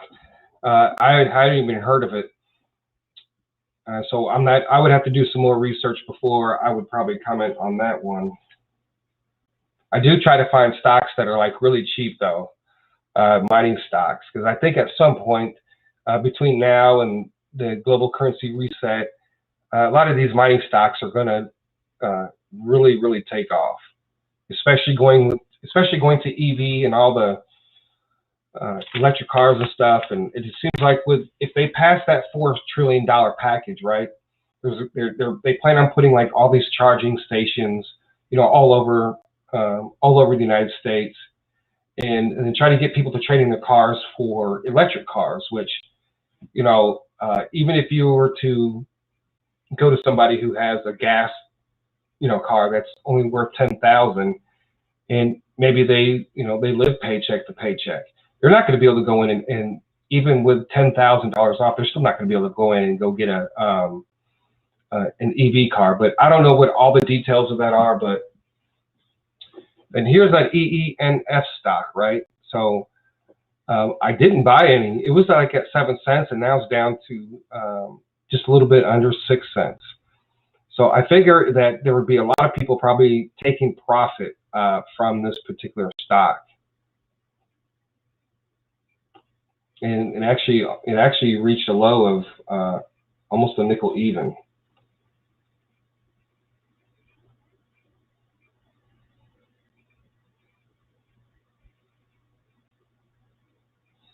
So Theodore, you believe it says between 11 and 33 cents.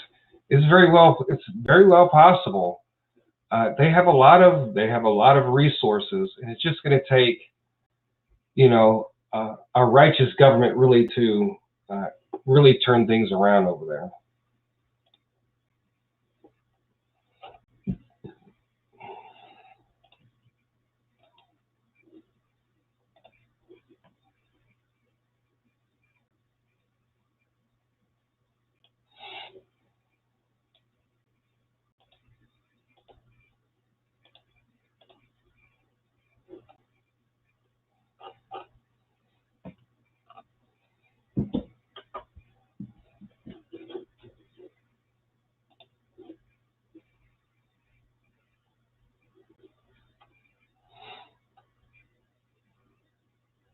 And another thing is too, the digital dollar.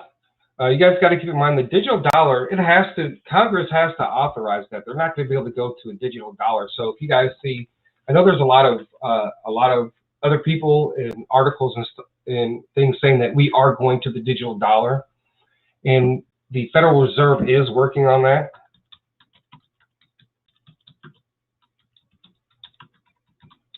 But it's going to have to be with Congress approval.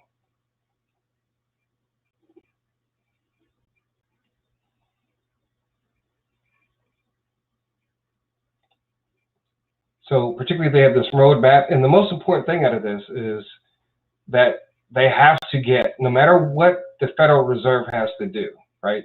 And even Jerome Powell has said this, that it has to be, they have to have a specific law specifically wrote out for them to go to a digital dollar, right? And because under the current law, there's too much interpretation, so they need a law to actually pass it. So we're not going to be going to the only way that we're going to a digital dollar is if Congress and people in Congress start talking about it, right? If they start talking about it more and more often, you're going to see the news media pick up on and talk about it more and more and more. But the most important thing is going to be when politicians, because they have to convince the American people that we have to go to a digital dollar, right? But most of the world doesn't care. They'll just be in their cell phones or on their social media, like, whatever. And we don't even know how it's going to affect the markets and all that.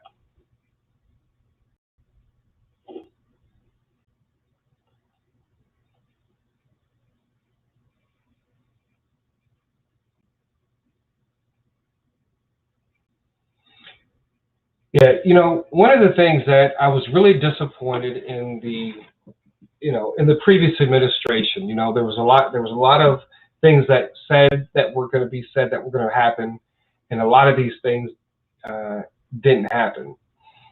And and one of the things we didn't realize that God has His own plan, and sometimes we try to match up things that actually, especially in prophecy, we try to put things together that don't belong. Mostly everybody thought, including myself, that it was going to be a no-brainer as far as this coming up election, this past election, but it didn't happen that way. But I was disappointed in a lot of the things that that could have been done under his administration. But I think when he comes back, I think you're going to see a lot of things change.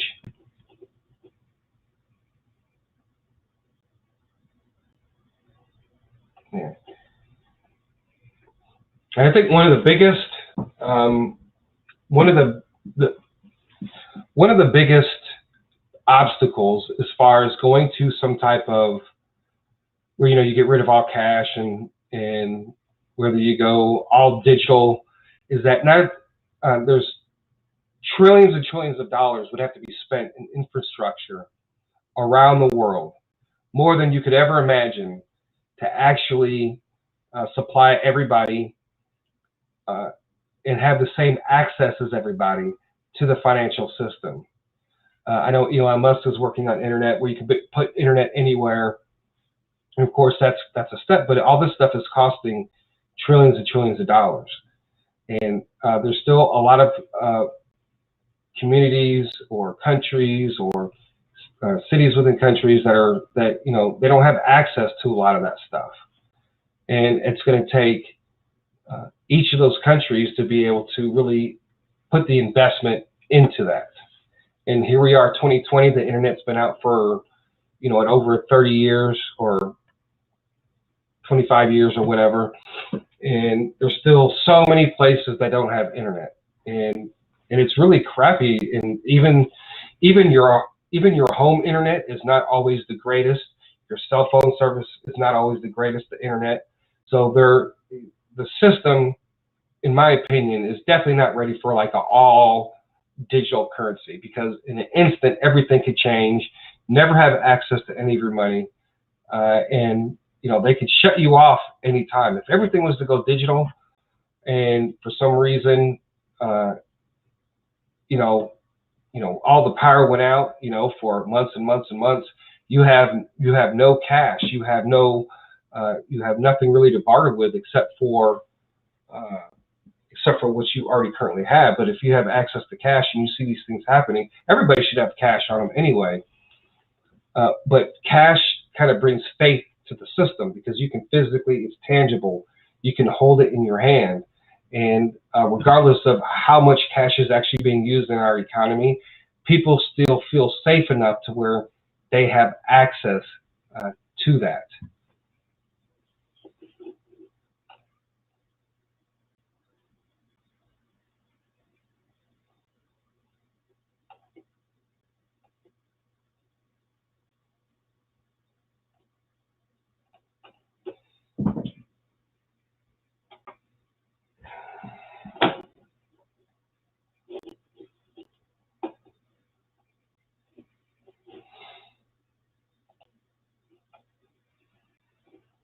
So you guys have any more questions, right? I've been trying to go over all the different topics. We talked about lost money and how to search for lost money. We talked about Dogecoin. And I was basically saying, hey, use your free stocks to buy Dogecoin. After you get your free stocks, you can turn around and get Dogecoin, right? I gave you guys the currency list, the penny stock currency list. This is for after the RV. That is down below in the description. And we also went over some of these stocks. Really, still too much is not really going on.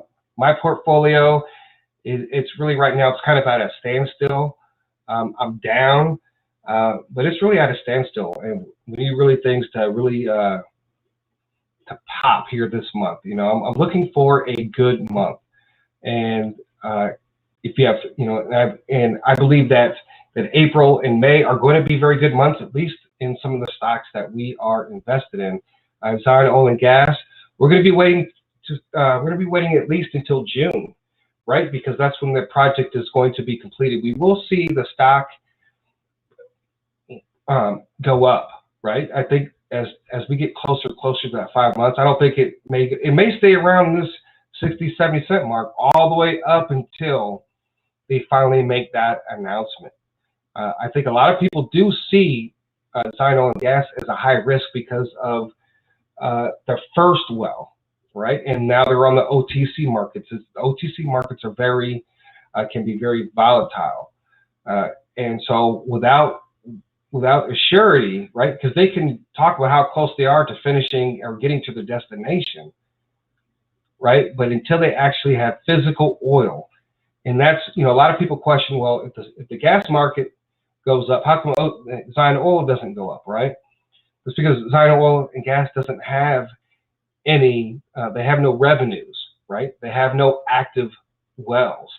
And the other thing is too, being in the OTC markets is different than being on NASDAQ, because if the oil industry is doing well, a lot of times that would pull Zion oil and gas up, even though it doesn't have any revenue.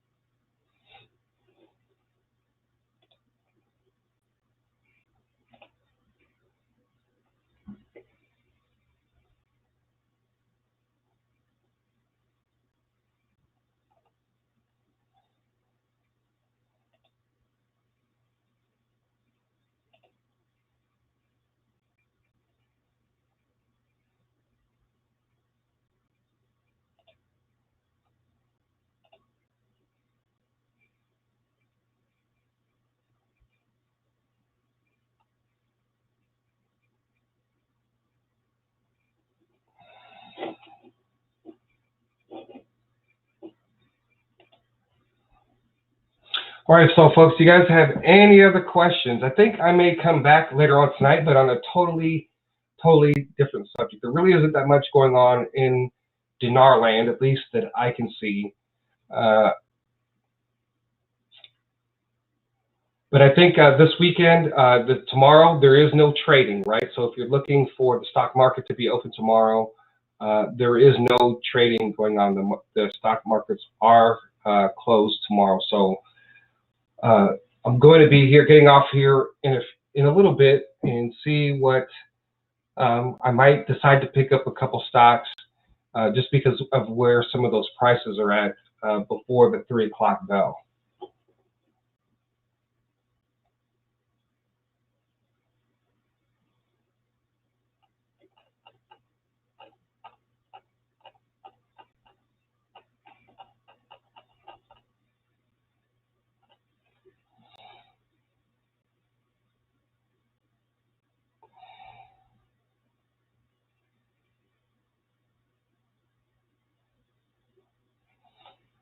Okay, Diana asked,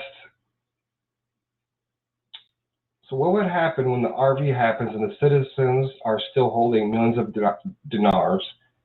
Will they become millionaires instantly? I would say yes, just for the simple fact that the dinars that we hold is going to make us millionaires. Now, and that's really going to all depend on how much people are holding cash over there, right? They're actually holding dinar.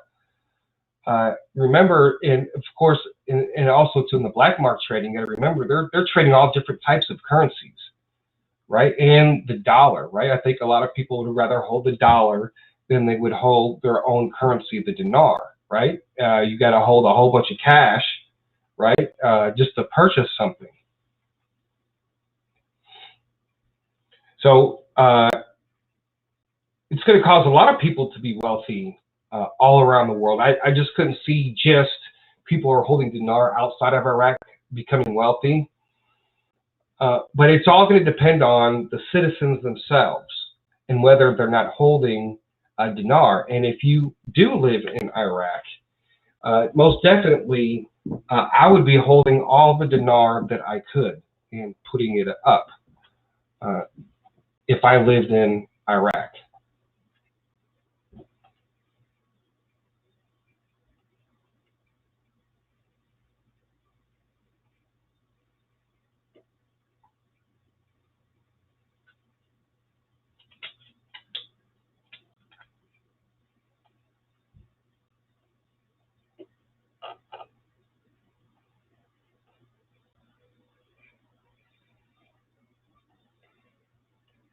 Now, how long will Iraq enjoy the benefits of the RV? You know, knowing what actually happens in the Middle East and how there's always conflict, whether it's internally or externally,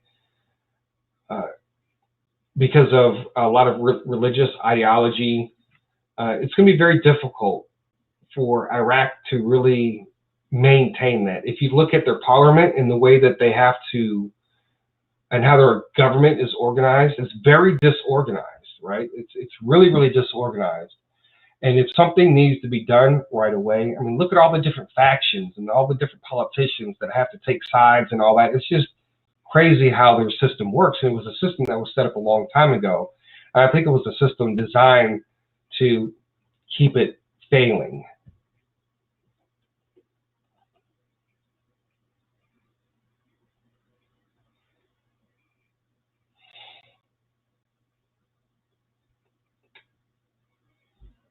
Saul asked, what crypto stock do you hold, if you don't mind me asking? Well, you got XRP, Dogecoin, DNT coin.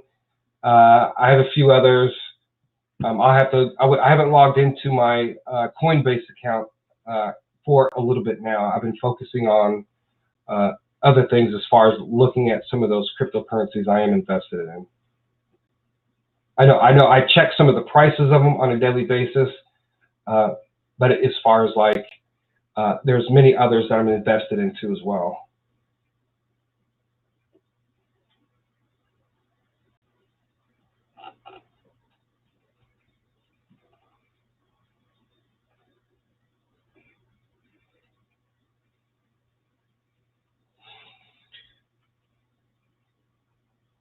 And James said something about we're all nut jobs because we own Dinar.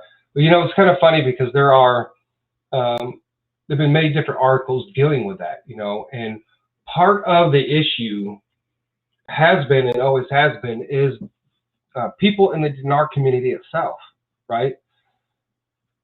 When banks used to sell Dinar, and then thousands of people were probably calling every other day to the banks, asking them about the Dinar revaluation. You guys are wasting people's time going in there, sitting down with bankers and stuff a long time ago, right? And that's how they felt. Like, you know, you have all these people trying to make appointments with their bankers, you know, on something that that hasn't even occurred yet. As far as that, if you were only going in to see your banker about the Dinar, you know, that was part of the problem, right? There's nothing going in and asking about your account and other things, but a lot of people were, you know, visiting different banks and talking to different bankers and stuff. You're wasting your time and their time. And the amount of phone calls that they were getting to the point to where they actually had to post on their website, you know, we're not doing Dinar, you know, so don't call us about Dinar. That's how bad it got. And I think that a lot of Dinar people in the Dinar community would go and turn and listen to people that were saying that my intelligence source says, my guy says it's going to revalue tomorrow. It's hidden behind the scenes. And then you have people who are so crazy that they will actually call the banks and say, well, this intel person said that it was going to, the Dinar was supposed to revalue today. And I'm calling to find out if the Dinar did revalue. Those are the kind of things that I have seen, right?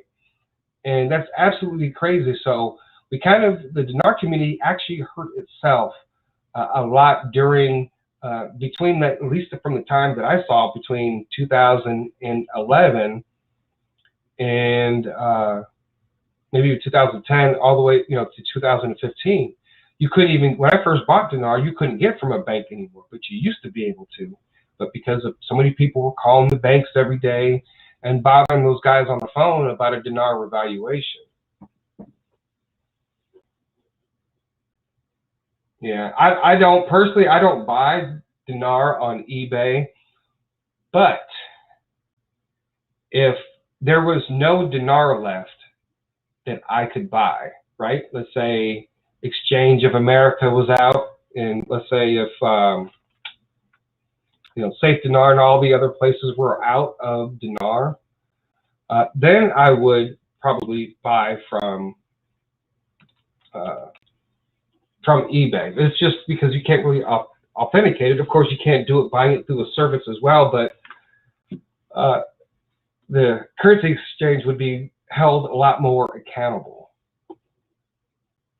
I mean, if you, but if you do find somebody that does have authentic and they're selling it to you for cheap, well, you know, go ahead, but I would just be careful. I don't know why I cannot get this website to come up. I haven't been able to get it up for a couple days.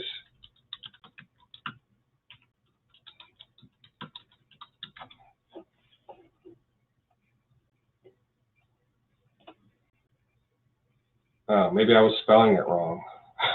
Okay.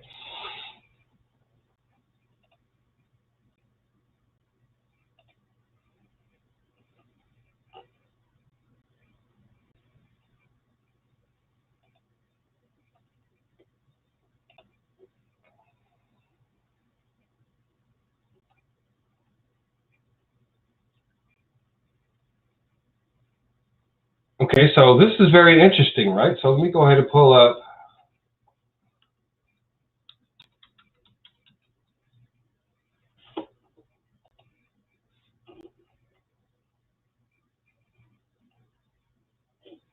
Safe Dinar. I'm going to compare prices.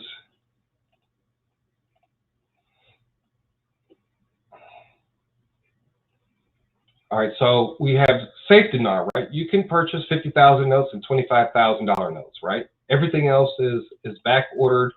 Say if you wanted to buy a million, 1,054. Yeah, same amount, right? Now that doesn't include taxes or fees or shipping costs, right? So 1,054. Go to Exchange of America. And again, here we see it says Iraq dinar uncirculated in transit. So they haven't got it yet, right? So that's 50,000. It's $1,250 for 1 million, right? So if you go over here to Safe Dinar, that is a $196 difference, it looks like. So that's a pretty big difference.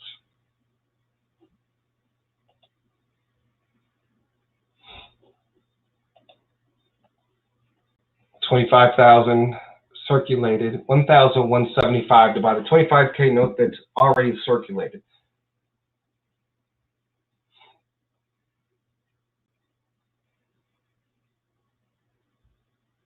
So I have bought uncirculated, I have bought circulated notes from Exchange of America, and they just look and feel, it's not like they're tattered or ripped or anything like that. A lot of these notes are people who actually sell off because they're either getting out of it or they need money, or they spent too much money on dinar and then they need to pay their bills, right? So right now it looks like Safe Dinar has the best offer between the two.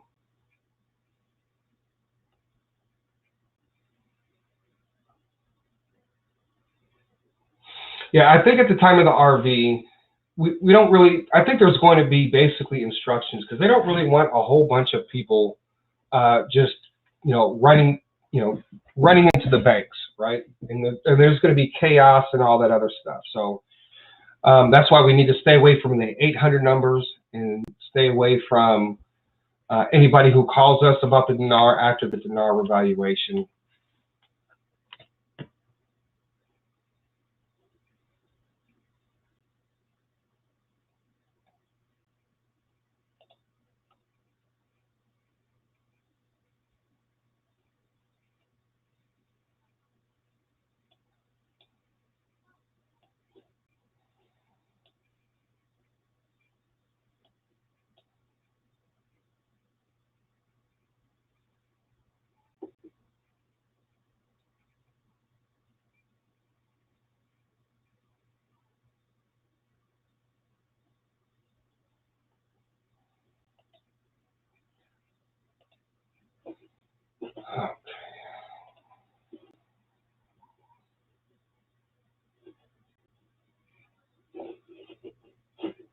Still trying to get used to trying to use two displays here.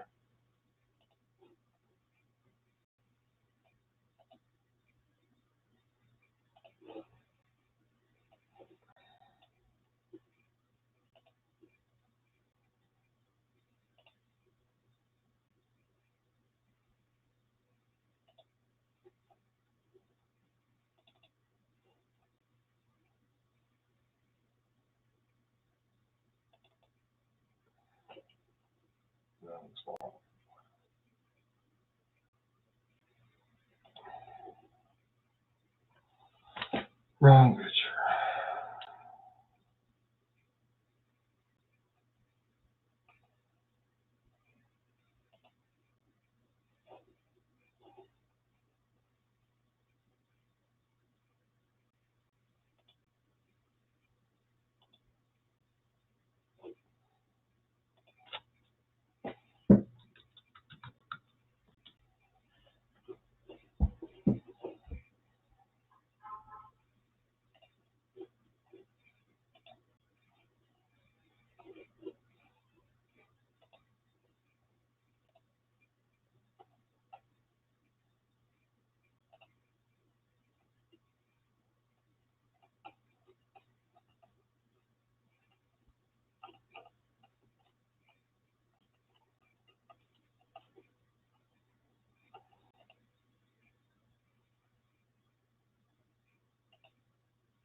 Be with you guys here in just a moment here.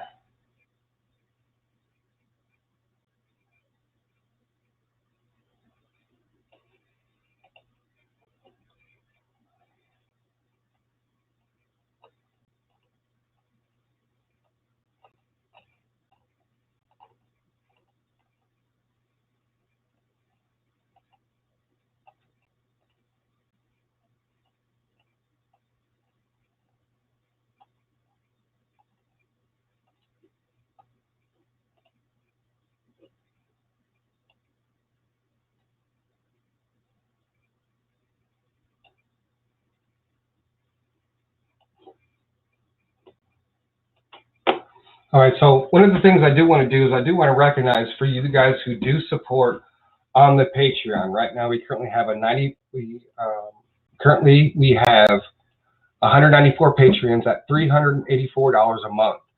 So one of the things that I'm going to kind of try to explain today is just a little bit about the project, right, and how I came about this particular project. And I was in church and I was praying because, you know, I was just struggling with a lot of different things.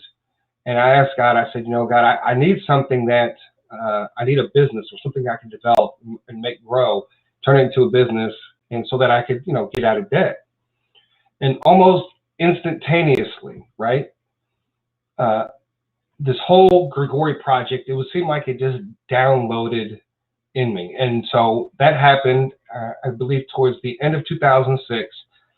And then I had to do a lot of studies. I had to study the Bible. I had to study books that should have been in the Bible that aren't in the Bible. You got books that could have been in the Bible, but because they wanted to only have so many books in the Bible, they left some out. Of course, some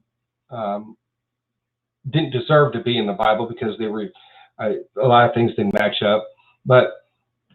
And then I had to study like Sumerian, pre-Sumerian, Akkadian, Babylonian texts, and I did all that to try to put the story together, right? And the story is the Grigori, and you know, most of it is based off of the Book of Enoch, which is still a book of in certain denominations is still part of the Bible today, right? So the Bible alludes to the Book of Enoch multiple times, and it was one that has been found on multiple occasions in the Dead Sea Scrolls. So Christians were actually and people who before Christ and after Christ were actually reading this book.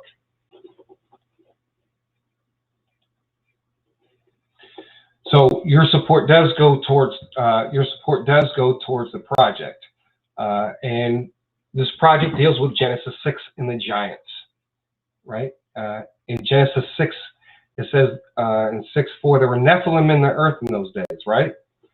Genesis 6:1-4.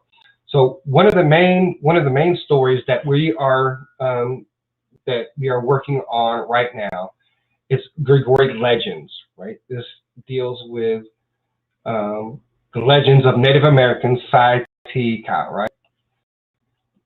And we can look that up here real quick.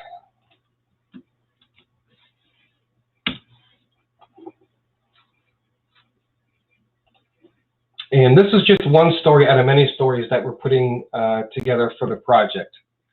According to the Paiute oral legend, Psi T Ka are a legendary tribe whose mummified remains were allegedly discovered under 4 feet of guano by guano miners, what is also known as Loch Love Cave, near Loch Love, Nevada, United States.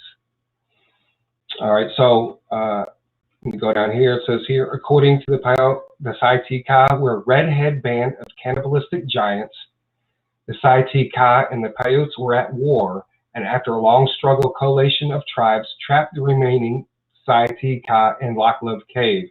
When they refused to come out, the Paiutes piled brush before the cave and set it aflame, right? And the Psi T Ka were annihilated. So that's part, when you guys do support that, that's what we're building up to, right? And we're, I have a script writer. I wrote a script, and then I hire other people who are probably a lot better writers than I am. And of course, everything that I learned about script writing was self-taught. So I took the script and then I handed it to my script writer, and he made some changes. And so we're still building on the story and all that. Of course, that does cost. So we not only do I want to tell it in comic book form, right? But I also want to show this in animation form.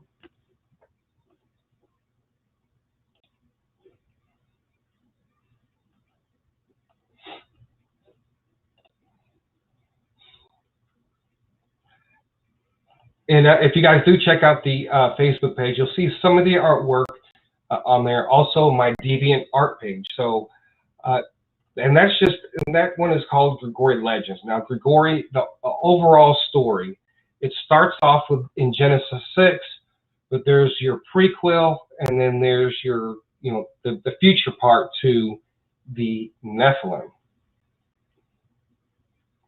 Right, so in the story, it's a battle between good and evil, the Nephilim against the righteous. And so I'm trying to tell the story according to the Bible and all the other sources and put it together, right? And try to come up with the most accurate picture that I could find as far as the storyline itself, right?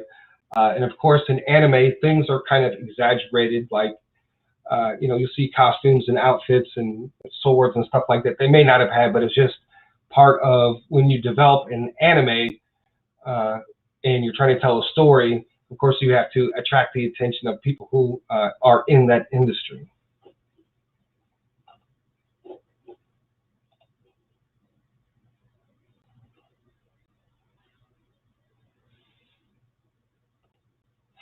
All right, so there's a lot of different characters, a lot of different things that that we're doing with these projects, and it's a really awesome project. And one of the things that to let you guys know, let me pull up the email.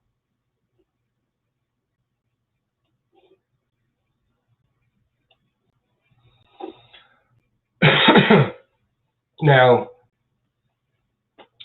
this deals with an animation company, right? It's one of the more up-and-coming companies. They're not as expensive as like the big conglomerate anime studios, but you can get an idea. And one of the things that we've been trying to do is basically build a trailer anywhere from 30 seconds to a minute, and then of course you have a showcase of 5 minutes, right? Usually you have like a pilot episode for 5 minutes.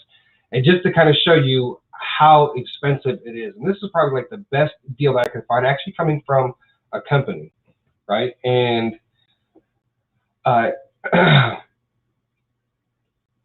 depending on the cost, from a 30-second to a 1-minute trailer to a 5-minute showcase to full development. I could throw out ballpark numbers currently, but keep in mind these are not meant to be finite, as we have to work through the script and shorten, in some case, cut certain things depending, of course, on the time you choose. Also, we don't base our cost off length, but much of it we base it on quality. So I'd say a 30-second to a minute, right, trailer could run anywhere from 70,000 to 100,000, right? Okay, and a 5-minute would be 150,000, right? So you could run a whole minute and it could be $100,000, or you could go for 5 minutes and do 150,000. So we kind of went back and forth, and I thought about, I tried to launch a Kickstarter in the past a long time ago, so I didn't think about it as far as that. So when you're developing in the animation community, it is, the anime community is just absolutely insane. And what God wanted me to do with this project is He wants me to bring this project, to the forefront, right? So many of you probably have heard of Attack on Titan, and some people try to make comparisons between this and that, and it's completely different. So we go through the whole story from the Bible, and everything in the Bible that describes what the world was like in the pre-flood world, and also from the book of Enoch and other books in the Bible that weren't in the Bible, that maybe they didn't even find until recently. There's a lot of books that were not found until after they actually started putting the Bible together. So it's pretty interesting, hidden knowledge, right? So that's what it comes down to a lot with the project. So your support does help out a lot, and I am in the process of trying to figure out what next move to make, because a lot of people don't understand. Like, I've been through probably at least maybe three main artists, where, okay, you're going to work on my stuff, and and a lot of times when you deal with independents, it always doesn't work out because they have issues or whatever. But when you deal with a business, right? So when you deal with a business, they're committed to, if somebody else at the business can't do it, then they'll have to have somebody else do it, right? So there have been times where I've worked with artists, and then, they do really well in the beginning, and then all of a sudden, oh, I got this issue over here, so I can't work on it today, so I'll have it to you in a couple more days. And next thing you know it, everything is being delayed. So if I was to say, for instance, just to kind of give you an idea of cost, this picture right here, this artwork cost me $100. Right, so I paid $100 for it. Now, if I went to a company, an actual company, and say, "Can you draw this up for me?" They might charge me like $250 or even $300 to do the exact same thing. But there's also risk. Like this artist here that did this, he did a couple more pieces for me, but then he started to get sloppy. He was starting to take a long time to get things done, And he came very well recommended. Worked in the anime and manga industry and all that. And it got to the point to where, like, I can't wait, I couldn't wait on him anymore for a lot of the work that I ordered. So I just said, forget it. And so that's why I kind of have to change gears and change directions. But I am the writer, I am the creator, where God is the creator. But He did give this to me. And so I think it's important that we get this out to the younger generation, because everything is going to point to the Bible. So that company there, it was called Dinar. I can't even say the name. It's a very difficult name to say, but I don't even know how to say it. But that is the company that if I was going to do something with, that's what I would do. So I could click on here and start a project. I've already talked to them before about all this. But one of the things that anytime that a company that you go to and submit a project to, they can, and you don't have any of the financial backing. They basically, if you want the project to get out and you're willing to take whatever they offer, you're going to lose all your rights. You're going to lose a lot of money if you don't have, like, as far as gaining from from the effort in creating the project. A lot of times, first-time creators, second-time creators don't get as much money from these companies because these companies are paying for all the animation to be done up front. They pay for all the advertising and the promotion and all that. So in the path that I'm trying to take, if I take that, I'm going to lose the entire, eventually down the road, I'll lose the entire project. So if you guys do want to support that, the links are down below in the description, the one-time payment of PayPal, or you could do the Patreon, right? And if you guys, so if you guys do want to support that, that's where it would, the links are down below in the description.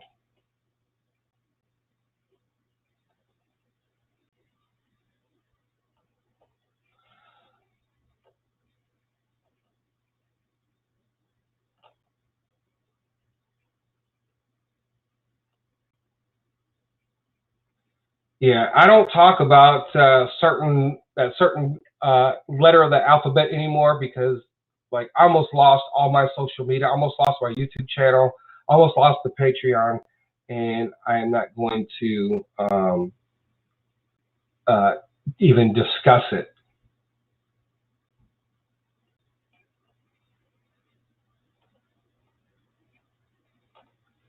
Okay, I'm going to see if there's any more questions, and then I'm going to end the discussion. So I do appreciate your guys' support throughout this, and thank you for those who have given today. That is such a great blessing.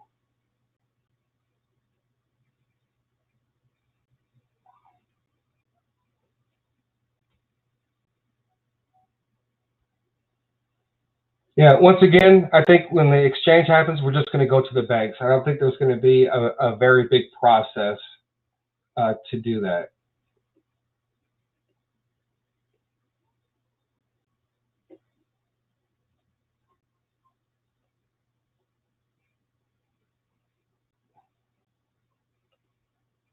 So I also do want to give shout outs to Currency 365. He's been one of the persons that has supported this channel for a long time. Also, too, there are some of you have sent me stuff. I did get something interesting in the mail, but I can't tell you what it is. But it did cost a lot, so I appreciate RC for doing that. And there have been many others. And over time, I will try to get to everybody.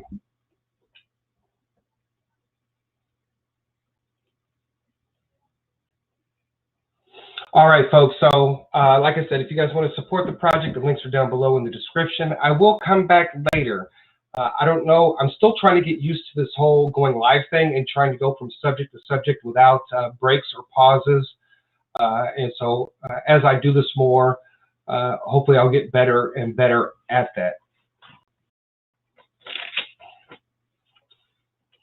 So I am, more than likely, I am going to come back on tonight, but I may start off with a main subject, and it deals with you know, a biblical subject, right? So I think that you guys could find very interesting, and I'm going to break down or tear down the ancient astronaut theory, and you know how it even relates to even my project. I did a lot of studies on the ancients, and one of the things that I do want to discuss is the whole ancient alien theory and kind of break that down and debunk a lot of that. So anyways, folks, I thank you guys for listening. The penny stock currency list is also down below in the description. You guys want to take a look at that. And so thank you for your support. God bless. And with that being said, Twisted Christian out.